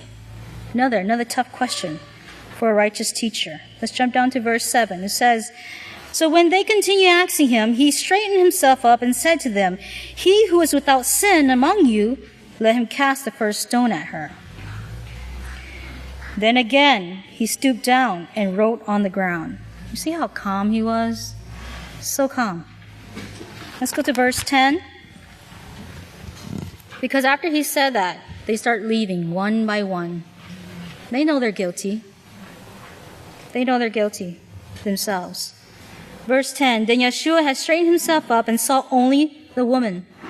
He said to her, Woman, where are those accusers of yours? Has no man condemned you? Then she said, No man, teacher. But Yeshua said to her, Neither do I condemn you. Go and sin no more. You see how his approach was different from the Pharisees, Sadducees, and Essenes? His approach was so different because he took a walk in her shoe. He knows this woman was taught by these Pharisees, these sodomites. He knows she was led to this deception, this confusion. Why hold it against her? Because if you hold it against her, if you want to put this burden on her, would you put it upon yourself? Pharisees, Sadducees, Essenes, go ahead, cast the first stone. But they couldn't do it. And how did he approach it? He calmly told her, sin no more. And because he understood her, don't you think she was kind of impressed, like, oh, you're not going to kill me? I mean, you are the Messiah. You can do it right now. No, that left her with an impression of, man, I should go back and sin no more. For him to show me this mercy. So today, what kind of shoes do we approach in the house of Yahweh? And how do we handle it? I mean, let's think about this. This is a mother's shoe in the sanctuary. And she carried bags and bags of diaper bags. I mean, bottles, everything flinging out the stroller. Baby's hanging on. The baby hanging on. And these are the shoes we see. And you're sitting in the sanctuary and the baby is crying. The baby's crying. The mommy's like frustrated. And what's your first reaction? Have you thought about what is it like to be in her shoe? Rush to get breakfast ready, make sure the baby don't cry. At the same time, she has a toddler hanging on to her. I mean, what is it like to be in her shoe? Do I go over there and say, can you please quiet down? Or do you go and assist her? How may I help you? Because apparently she struggled all the way into the sanctuary. She must really want to be here. She must really want to be here. She didn't say, oh, you know what? My kid don't even behave anyways. Let's just stay home and watch it online. No, she made the effort to come. And what about this shoe? I was told it has a hole in there. I mean, it looks like sturdy, but it's probably not name brand, so that's probably why. But that shoe, I want you to think of, this is amazing, but the prisoners that come to the house of Yahweh, after many years of being locked up, and they found their greatest love to be here. The prisoners that come here, they have a background that I don't want to walk in, okay? That they struggle with. And when they come here, this is their hope. This is their hope.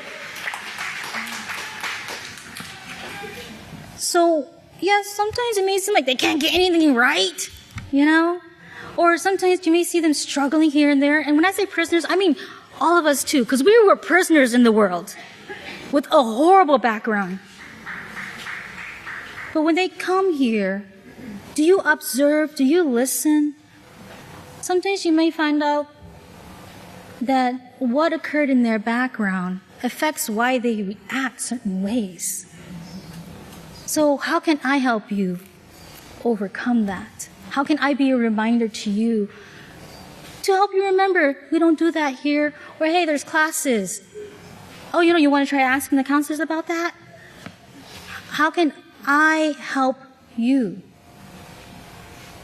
And let me give you an example of Yisrayl Hawkins. And at times when you're struggling the most and you're always like, oh man, it seems like everybody's mean to me. Everybody don't care. Why am I even here? No, that's not true. It's because you're not opening your eyes. one Sabbath, I was done with my work, and I called Pastor to tell him, okay, I'm done with my work. What's the next assignment? And the first thing he said, do you know where I can find some men's socks? I'm like, I'm a woman. I don't carry men's socks in my closet. Well, we really need some. I'm like, well, maybe you could try the GS or, South Office or North Office. It's open today. And he's like, no, I need them now. A man just came from prison and he needs the socks. And I'm like, he came with no socks? And his shoes, it's all tore up. I mean, I can't believe the man walked. And I'm just like, oh. And I thought, okay, nice story. And he's like, you know what? I'm going to give him my socks. And I was like, he is just kidding. Lo and behold, I was walking to my car, and you see Pastor across the fence. And he is talking to me still, like wanting me to witness this. And you can hear him struggling. Take off his shoes, to take off his socks. And he puts it together. He's like, hey, give him my socks. And I'm like, you're kidding me. I was like, are you for real? But then me, I would have been like, yeah, I want those socks too. Because he's like, we look up to him so much. But I'm sure the prisoner is probably like so honored. Like, this is such an honor. But it was such an honor to witness Pastor's example to me, how we must be like. How we must be like. So the next time when we have Yeshua's memorial, and you get down on your knees and you wash someone's feet, consider that. Can I walk in your shoes? I need to consider walking in your shoes. When you spray someone's shoes, no wonder it's such an honorable job. Because it reminds us, everybody who walks through here, let's walk in their shoes. Let's make it comfortable. Let's make it joyous for them. And I'd like to introduce to you the next speaker.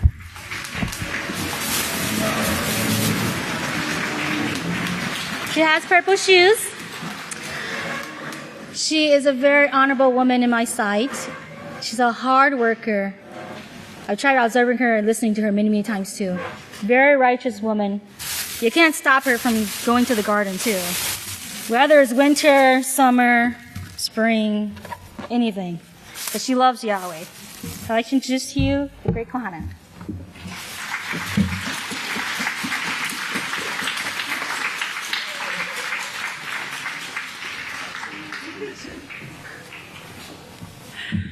Shalom, everyone. You may be seated, and may the peace of Yahweh be with each and every one of you.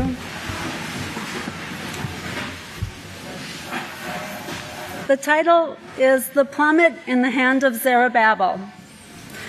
Now we know when you go to the Strong's Dictionary, Zerubbabel in the Hebrew and the Greek, as we've been told, is 22:16.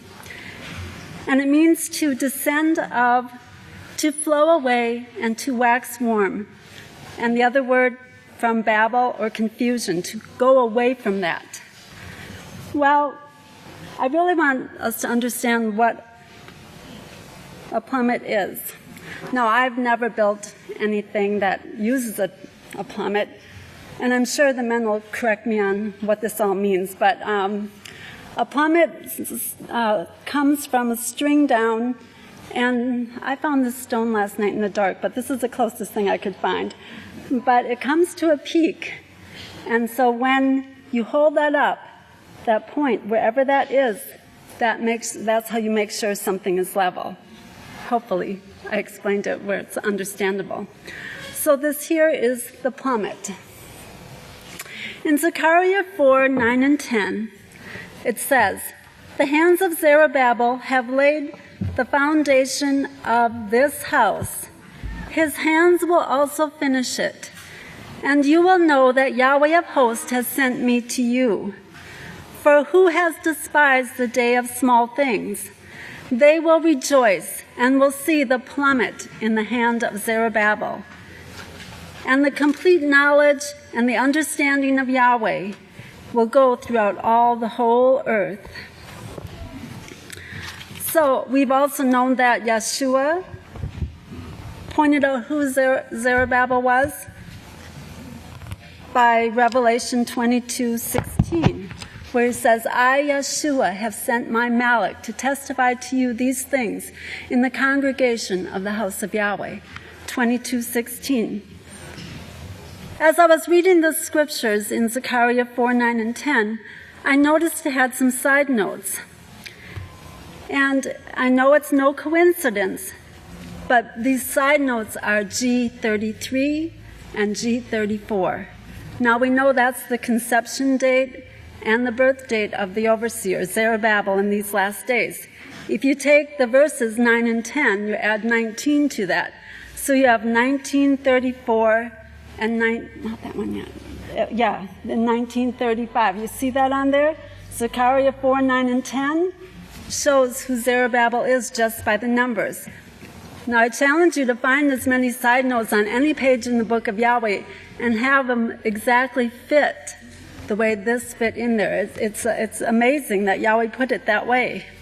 The side note G33 says, in this way he refers to Zerubbabel, who represents the Messiah, who should go forward with his building to the joy and comfort of the righteous, even though the world be discouragingly against him and the righteous. And the other side note, G34, is that is, Yahweh has complete power and a continual presence so that neither Satan nor anyone else can hinder his work. And that brings us to Matthew 16:19, where the gates of hell will not prevail. So the reference for Zechariah 4, 9, and 10 is Isaiah 28:17. Now I find that very interesting because right in there, 28:17 are two of the lot numbers of the overseer. He says, I set justice and also I will set justice, the measuring line, and righteousness, the plummet. So you see that references the overseer also. And the side note there is, in the restoration of Yahweh's house, justice and judgment shall reign. So I put 22:16 in the gematria, that number, and it came up to 3144, means a witness, one who can or declares and confirms what is to be true. And in the Hebrew, it's from 3145 to 3068, meaning Yahweh, and Yahweh has set. So we see right here that Yahweh has set Yisrayl Hawkins to be Zerubbabel in these last days, to bring forth justice and judgment. It also goes to the Hebrew word 7737, meaning to level, to resemble, to be suitable, to place, and to bring forth. And it had the word reckon. And when I read that, I had to laugh, because that's an Okie word. I reckon this, But when I looked in the dictionary, it means, reckon means to establish by counting or calculation, to conclude after calculation. So after going through the scriptures and counting and calculating, they are able to bring forth the book of Yahweh. And in the Hebrew, 1566, it means obstinate, stubbornly refusing to change one's opinion or chosen course of action. Now, aren't you glad that Yisrayl Hawkins stands firm, never ever going any way but what Yahweh has chosen for him to do? He is stubborn in righteousness. And I praise Yahweh for that. And also in the Greek it goes to thither or yonder, another Okie word over yonder. Well, that reminds you of Yachanan 4:21. The hour comes when you will serve the Father neither on this mountain nor in Jerusalem, when Yeshua was talking to the Samaritan woman. But here, as Zechariah 5:11 says, in a Babylonish land that yet does not exist. So we've seen it's all pointing out to the overseer. So in Hebrews, it goes to Hebrews 2:61, means united. And it was really pointed out by the previous speakers how we are to become united. We must become united to stand as one, as the one body of Messiah, under the one that Yahweh has chosen in these last days, Zerubbabel, to hold the plummet, to hold straight that measuring line. Sorry. I looked up the word plummet and what it meant in the Strongs, and it means to build or establish the house of Yahweh again. And it goes back to the Hebrew word banah. Now, we all remember the story when the overseer was talking, and he said the great Kohan Benai and him were laying the bricks and the blocks or whatever they are at the press room when the first house of Yahweh was being built up, and how he said that Kohan Benai's was really straight and his had that wavy look. Well, we're going to find out that this isn't the plummet that Yahweh ordained for our overseer to have in his hand. It wasn't this one. It wasn't just to build the physical building for us to come in. And it also goes to the word, the word means to remove by smelting, to divide or separate. Smelting as to bring out the gold, to make us into fine gold. Now, when I went to the Strongs, and I found that word Zerubbabel, this is what page it was on. Sorry, you see that? So there you have Zerubbabel, that was on that page, who opposes what?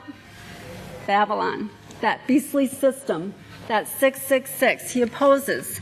So I thought that was very interesting that you could see the total opposition of Zerubbabel and the way of Satan. The only place that Zerubbabel 2216 is not found is found by a different number, and that's 2217, and that goes to Ezra 5:2. And that word corresponds to 22:16, which means that it is close in similarity. So I went to Ezra 5:2, and I wondered why in that scripture wouldn't it have the same number? It says in Ezra 5:2, then Zerubbabel, the son of Shealtiel, Pedaiah, and Yeshua, the son of Yazadek. Now we all know that that comes from Zechariah 6:11. Son of Yahweh, rose up and set to work to build the house of Yahweh in Jerusalem, and the prophets of Yahweh were with them, supporting them. Do not the prophets support Yisrayl Hawkins in these last days? Everything that they have written supports Yisrayl Hawkins in these last days.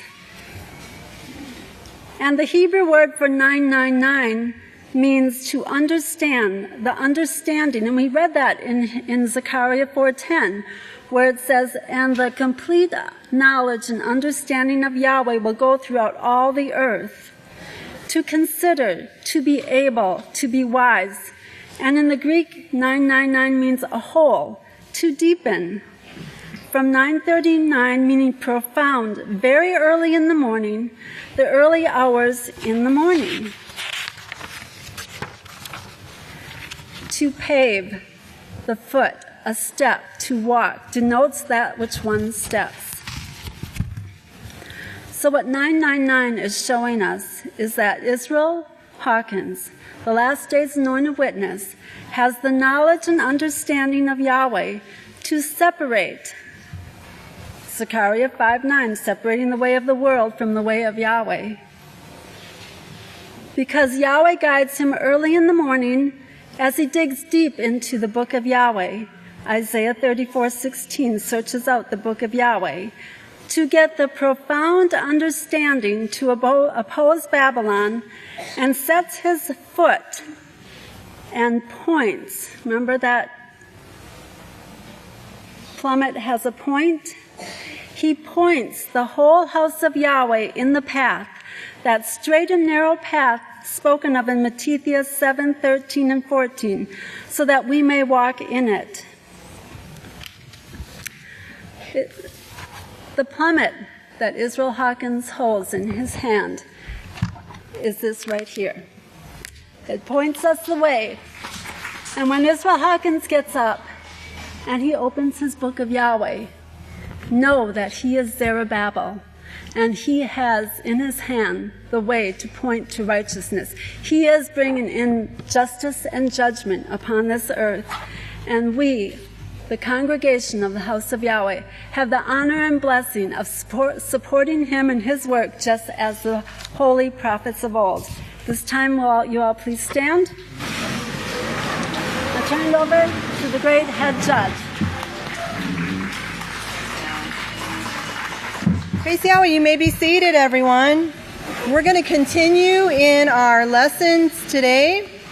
And the title of my portion is, Who or What Do We Support and Uphold? Who or what do we support and uphold? Now, we are coming out of deep indoctrination. And I'm going to explain that to you. Now, the only people that are probably not going to understand this portion of what I'm going to talk about is people who have been born and raised in the house of Yahweh, and I'm so glad you will not relate to this. We have been indoctrinated and brainwashed our whole lives, and I'm going to give you an example. The calendar.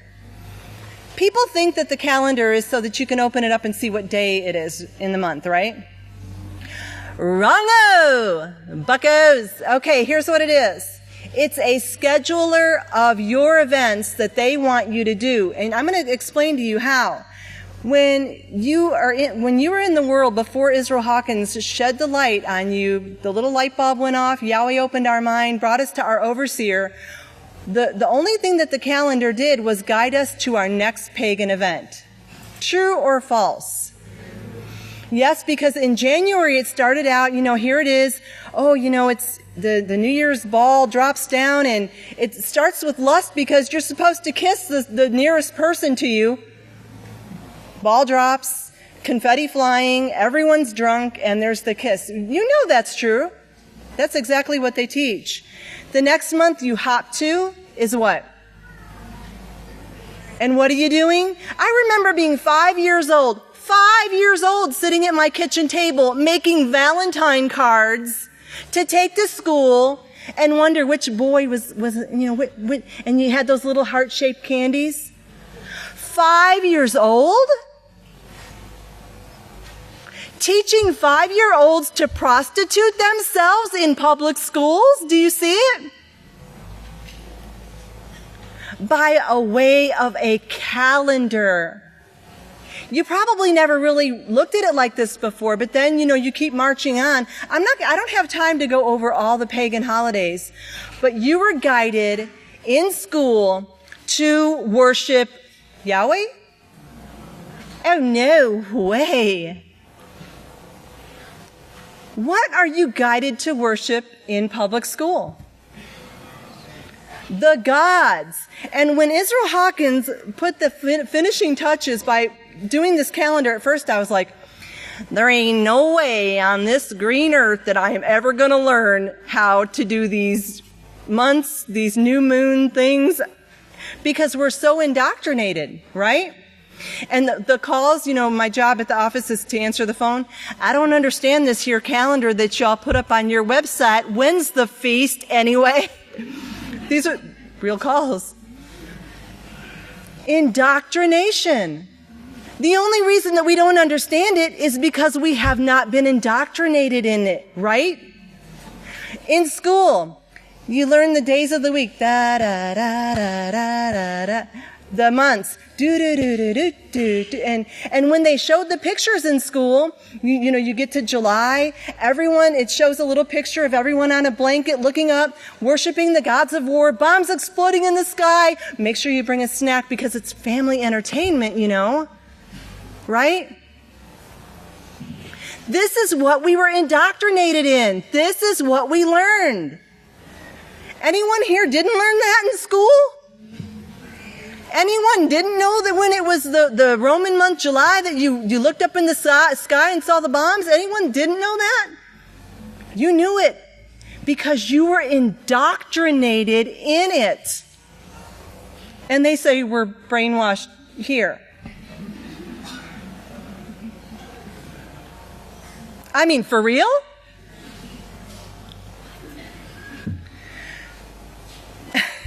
It's almost funny. I looked up the word January in the gematria. And you're not going to believe it, but the Jewish value or the Hebrew value is number 1322. You want to know what it means? In Strong's 1322, in Strong's Hebrew Dictionary, means shame, feeling and condition, as well as its cause, by implication, an idol, ashamed, confusion, and greatly put to shame. That's exactly what it is. It's a shame. It's God worship. I want to show you the federal holidays. These are just a few. Now, there's a bunch of holidays because they have holidays for like almost everything they do. President Sam sneezed. Oh, yeah, it's a holiday now because, no. But we've got New Year's Eve, Martin Luther King James Jr. Day, George Washington's birthday, because, we got to celebrate birthdays. But, then we got President's Day because you can't leave them all out because there's really not enough months in a year and you got to go to work sometime, right? Memorial Day, got to worship the dead. Independence Day, got to look up in the sky and look at the bombs. Labor Day, well, they don't really labor anyway because they're taking all these days off. So that now they're like, let's take a day off about the days off that we really should be working, but we got a lot of days off. Columbus Day, because he supposedly discovered America, which he really didn't. We know that's a lie too. Veterans Day, because we want to send them out to war to kill them, and then we'll say, let's have another day off to honor them because they died. Okay. Thanksgiving Day, well, we're really thankful for all that other stuff that I just mentioned. And Christmas Day, we want to make you go broke day. Okay? That's what it is. And it's indoctrination. And it's all done by following the calendar. Now, we've got to make sure we're on Yahweh's side. I want you to look at this because a lot of people have been like, it's really hard. I don't know if I can get used to this calendar thing. And we're still living in the world. No. What side are we on? I want you to picture there's two teams here. There's Team Yahweh. How many are on Team Yahweh? Woo! Okay. And then there's Team Satan. Nobody is wanting to be on that team. But now if you were at an event and you had to sit all the time behind the person that you support, you've got to make sure that at every event, no matter what's coming out, that you'd be sitting beside the right team. And I'm talking about social media, getting on there and talking to people that have fallen away. Well, if you're on there chitting and chatting with people that fell away, you're now sitting on team. What team are you on, y'all, when you're sitting there chitting and chatting with people that left Team Yahweh? You betcha. Now, when Yeshua comes and he's going to be gathering all his saints, he's going to be looking over, is he going to be looking over at Team Satan? And he's kind of going to be looking over at Team Yahweh. He's going to be wanting to see who is supporting our overseer, who is supporting these laws as they come out. Every single law, getting rid of the indoctrination of the drunken nations that we want no part of because it's an evil temptation, right? Now, Psalm 82, Yahweh says, I stand in the assembly of Team Satan and I say to you, you should be doing this and you should be doing that. We know that scripture, don't we? Now, I'm going to give you a little example. There was a woman one time, and someone that was already in the falling away process, doing a lot of hidden things that, hidden things are things that not everybody knows about. That's why it's hidden, right? So they were doing some hidden things, and they told somebody, oh, this person said this about me and said that I can't afford this or that, and then they were making a statement about my clothes, and I should, whatever. Now, if you believe Team Satan over Team Yahweh, what team are you on? I want everyone to really clearly know this, because if you hate your brother or your sister, if you hate them, what team are you on?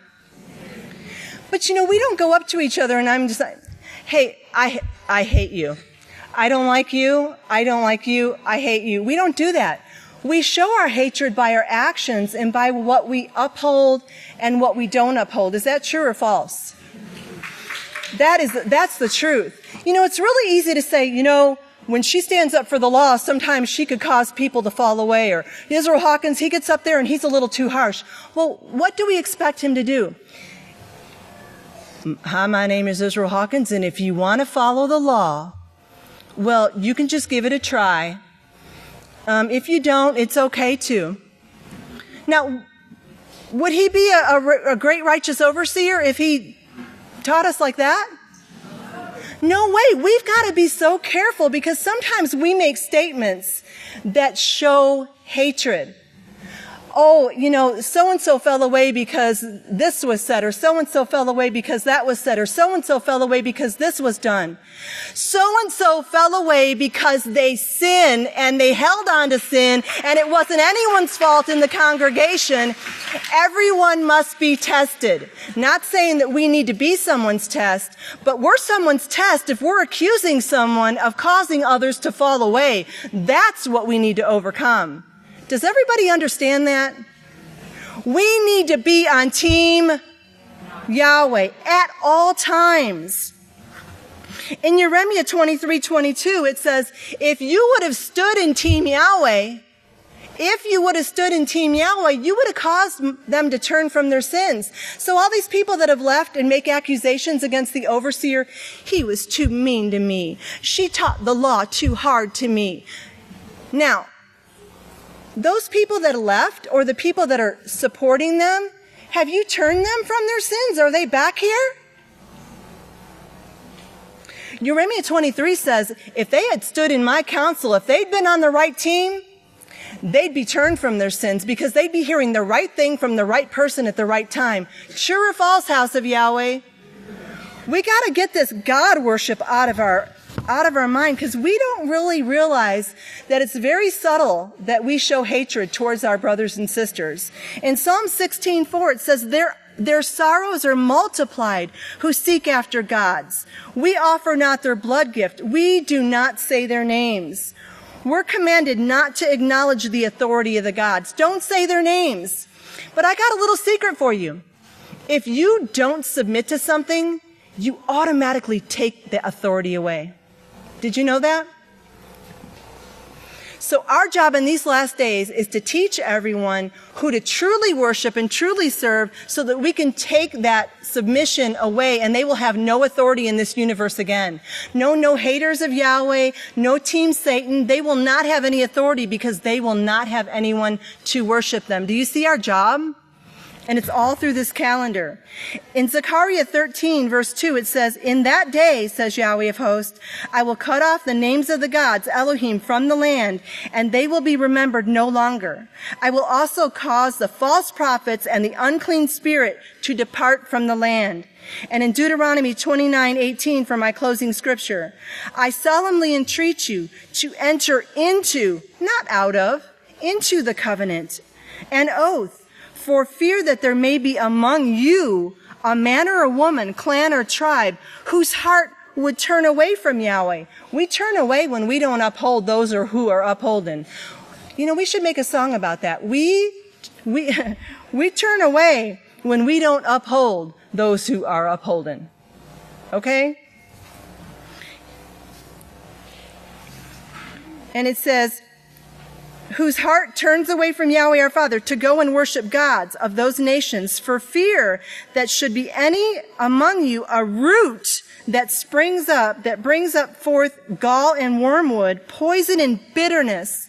This bitterness will eat you alive. You know, you think that you're bitter against a person, but then pretty soon everything that person does, everything that they say, the way they walk, everything, it's all about the bitterness and the hatred. And pretty soon you can't see love because all you can see is hatred.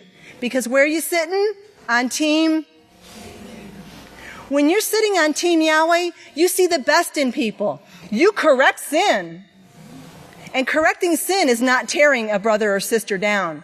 Get that false thought out of your mind. I can remember when we had We had a big falling away back when we brought out the laws of slavery and marriage. And I can remember walking in the old Kohan conference room because we were having a meeting. And I can remember there were 4 Kohanas that stood with 3 others, me and 3 others who stood. And there were a bunch of Kohanas. Well, they weren't really called Kohanas at that time, but they were the wives of the priest. And they started shooting off things about the slavery and marriage laws, how evil they were and everything.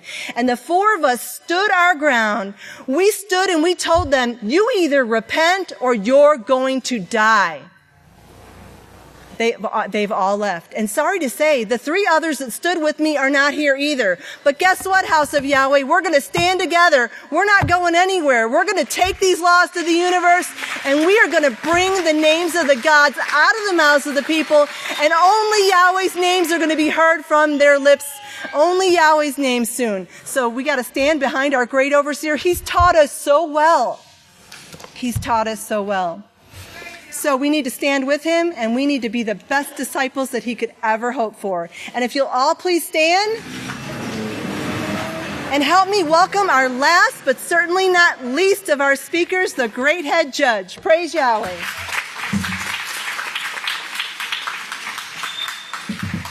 Shabbat Shalom, great saints of Yahweh. You may be seated.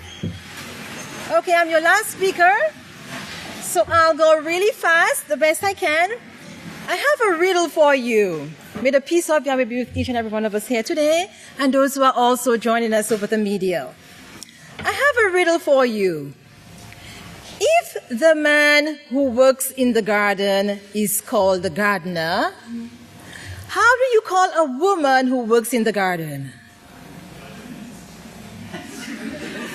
No, sisters, give me a name, because if I don't get a name, it's my speech. What do you call the woman who works in the garden? Tell me, I want to hear it. Is there a real word for her? There's no word? So you remember the great overseer told us his mom used to make words when she needed to? Nice, so make me a word. Gardenist? Is that okay, sister? Gardenist? Let's say gardenist. So today we are gardenists. Is that okay? Very nice. Today we are gardenists because I want to talk about 1934, the Garden of Eden. The Garden of Eden, 1934. That's my speech. The scripture says everything goes around and comes back around. We agree there was a first great house of Yahweh, and this is the last house of Yahweh. Spiritually speaking, Garden of Eden, yes, there was truly a nice Garden of Eden, pretty flowers, everything. But also we know that the Garden of Eden also represents spiritually the house of Yahweh. Do you agree?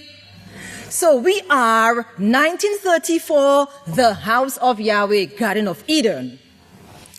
Why did I name it the Garden of Eden 1934?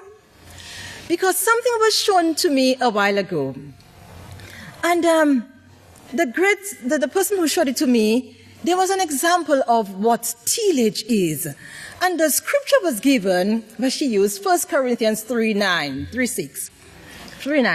and it said, for we are the laborers together of Yahweh.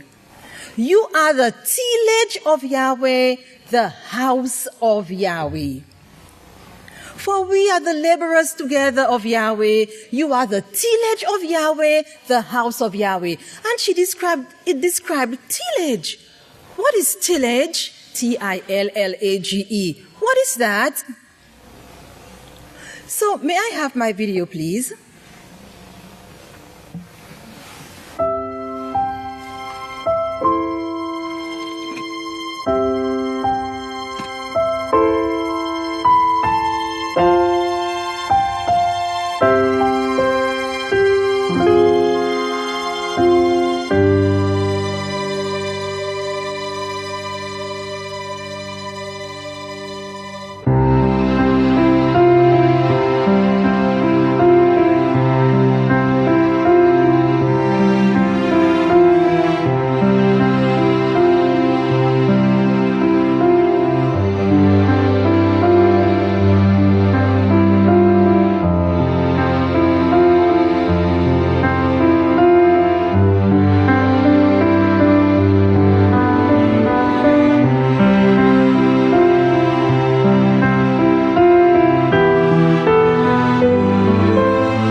Praise Yahweh. Could you read it?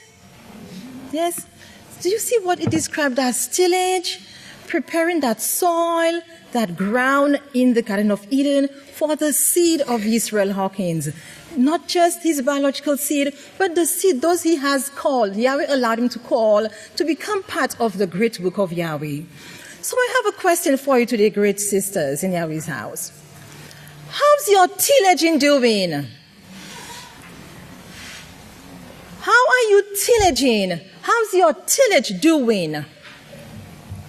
I know it is not an easy thing to stay grounded in the great house of Yahweh. I know that. Personally, I know that. How's your tillage going? So we know that in Genesis 3:1 says what? Now the serpent was more subtle and more crafty than any other beast of the field that Yahweh had created, which Yahweh had created. Now, if you're saying it is the house of Yahweh, the Garden of Eden today in the last days, remember that there's a scripture that also tells us in Thessalonians, that the energy of Yeshua is the coming of Yeshua is dependent. The coming of Yeshua is dependent on the energy of Satan. Remember that? It is dependent on the energy of Satan. So do you think she'll have a little still bit of energy now? Or a lot? She's going to be fierce with the saints. Do you understand? So she's not going to just attack Mother Eve in this garden. She's going to start from baby Eve's. Then she's going to go to the teenage young woman Eve. Then she will come to Mother Eve again. The coming of Yeshua is dependent on the energy of the adversary. So now you know it's really hard. As the great Kohan said, the great overseer told us, it's going to be harder still. How are we going to do this? But anyway, so the serpent was more subtle, the most subtle, crafty beast that Yahweh had created. So she comes to little Eve now in these days and she says to little Eve, our little Eve's right here, the little ones, little Eve's. She says to them, how's your math doing? Little Eve say, I like math. Yes, Mom, I like math. She said, what's this? Our little Eve said, that's 2. She says to little Eve, do you see 2 witnesses coming to preach, to teach us on Sabbath? So she says to our little Eves, what do you think of that? So our little Eves will say to her, you know what? I brought my shovel. Because we are garden, what did you tell me we were again? Tell it to me again. Garden Resses. Little Eve will say to her, I brought my shovel. And little Eve will tillage all around where she thinks that wicked statement, tillage the ground. Whatever you hear that is not taught by the great last days witness, it needs to be uprooted and thrown. It doesn't matter who it's coming from, because Yahweh knows the heart of each individual. Do you understand me? He's the only one who knows the heart. So little Eve, when she asks you, what do you think? Little Eve, tell her, beside my shovel, I think I'm going to have my mommy in the house or my daddy in the house write a note about you and put it in the coffer. Little Eve, do you understand? The energy, the coming of Yeshua is based on the energy of Satan. So that's our little Eves. Then she will also attack or go to our teenagers, young women, Eves. You little teenagers, our young women. Then she's going to come to us, and you know what? I brought something for you. Our young women. Go ahead and do your tillaging, because we are the, tell me the word. God garden races. The unfriendly bacteria, the viruses from her that is spreading across in the yard and in the ground, and the baby and the seeds that are getting hurt. Use your, what is this? Tell me. It's a gardening tool. Dig the thing and get rid of all the seeds that are bad in Yahweh's house, because this is the last days, 1934, Garden of Eden. And also, I brought you something else. What is this one? Cut off everywhere she spread, and the other young ones who heard her say it. Planting bad seeds in Yahweh's house, the Garden of Eden, 1934. Cut it off. Cut it off. We are the last ones. It's going to be hard. Tests and things will come to us from every direction. We won't know where they're coming from. You will think you hear things.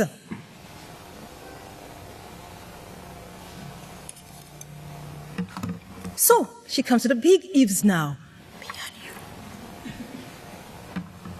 She tells us, oh, you have a new calendar. Oh, and she knows everything. You have a new calendar. It's something. But I thought the scripture said Abib was the first moon to you. I didn't see Abib on it though. What are you going to tell her?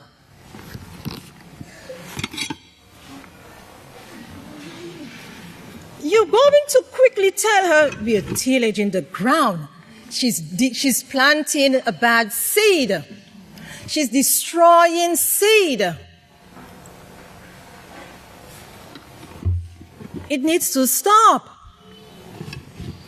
You tell her, let me tell you what about this one. This tool, look at somebody laughing there. This tool, I picked it up in the garden because of the tillage, the wonderful tillaging I saw. And I said, but that's an interesting tool. What could you use it for to tillage the ground? To plant, to nurture, to take off all the dirty old roots. And even Yeshua, when Yeshua's disciples said to him, no, let me tell you this part. The great last days witness said, I can see that the tears are putting a chokehold, is that the word he used? On the wheat. And I said, wow. And even Yeshua, when his disciples said to him, do you want us to go and cut off the thing and so and so? And what did his disciples say? No. Let the wheat and the tares grow together until the harvest. When Father comes, he knows what he's doing. Is there anything too hard for Father? So I said to myself, what an interesting tool. What could we use it for in the garden? Come to find, my mother says it's missing a part. A part broke. So it's not a real tool. It's a, what do you think it could be, the garden nurseries? Garden nurseries, what would this be? Nobody knows. Any garden nurseries over there that nobody's is for? A shear? But it's a garden tool. So you could have that and tell her, the one who speaks for Yahweh on the earth, the last day's witness today in the 1934 Garden of Eden, Yahweh says whatever he binds on earth will be bound in heaven. So therefore, if he says Yahweh is the first one on earth, it is bound in heaven. Do you agree, sisters? That's the one who speaks for Yahweh today. Our tests are going to be tough. She'll come to you and she'll say, we have about 2 feasts now, 3 feasts we use in serving as the theme. You are such bright people. Can you have another theme than serve? You've serving all this time. Why do you think the last day's witness wants us to, why you think he wants you to do serving again? Have we used this tool yet, garden races? dig that ground very deep. All the seed that's bad needs to go. What are we breeding in Yahweh's house? When you hear it from the mouth and it spreads, the subconscious mind can pick up too. So when she says to you, is there something else we can use besides serving? We want to cultivate the ground where it breeds forth perfect seed for Yahweh. It will be a hard job. Tell her, in the world, we learn to serve and work really fast. We don't care. We're crumbling the young seed here or trampling over that seed here. We have to get to the top. So we work and serve very fast. We can do a lot of things very fast. But while we're doing all that stuff very fast and working so fast and serving so fast, are we mindful of Yeshua as he said, no, let them grow together.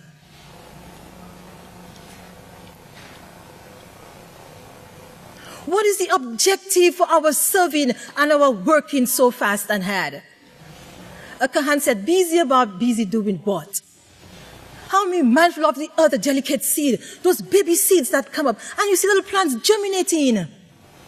So tender seeds. Tell her, yes, we want to serve. The great overseer sees the need for us not to serve like the world serves. They will climb that ladder to the top very hard, serving, working very fast. Don't care who is offended or hurt in the meantime they're going up.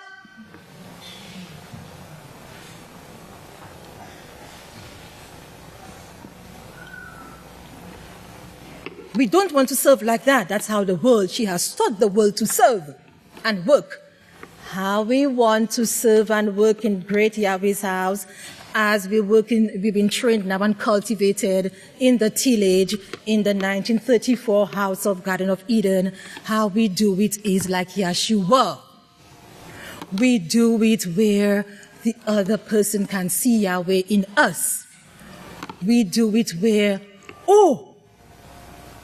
we do it where, like Yeshua said, put yourself in their shoes, as the great judge said. See what their life pertains to. See what goes on. And how can you help them? Look at the other person. How do you help them and serve them? Did I show you that one already? To tillage the ground. Prepare it for the seed. And a great teacher said, on the other side, one of the great teachers, a speaker, he said, when we serve, yes, I will give you a ride with me, serving, I'll give you a ride, praise Yahweh for the ride approved, but I will be putting into my DNA, I will be putting into my genes a humility that is like Yeshua in my gene itself. So even though I give you a ride and that's approved serving, but in my gene, I will put humility, that servitude that Yeshua has, and that kind of thing on my gene will, if we have children in the house, it will spread to them. Do you see? And you will have that in genes down the line to all the Yeshuas in the sanctuary. Do you see it? So the serving doesn't only benefit the one who got the ride, it benefits you. The world doesn't see that. But that's why the great Ophir is saying, serve. And I saw the great Kohana with the sign, serve. Because he wants us to breed it into our genes, into our DNA. Do you understand, great House of Yahweh? Does it make sense? Very nice. So, do not forget that the serpent was more crafty, the most crafty and subtle. She will come in different ways. So everything that is against what the last day's witness has taught us, use your shovel and your tools and dig it out of the ground. So let's make the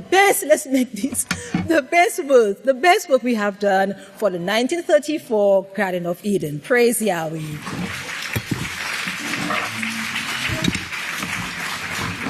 And with that, we turn it over to the great priest of the House of Yahweh.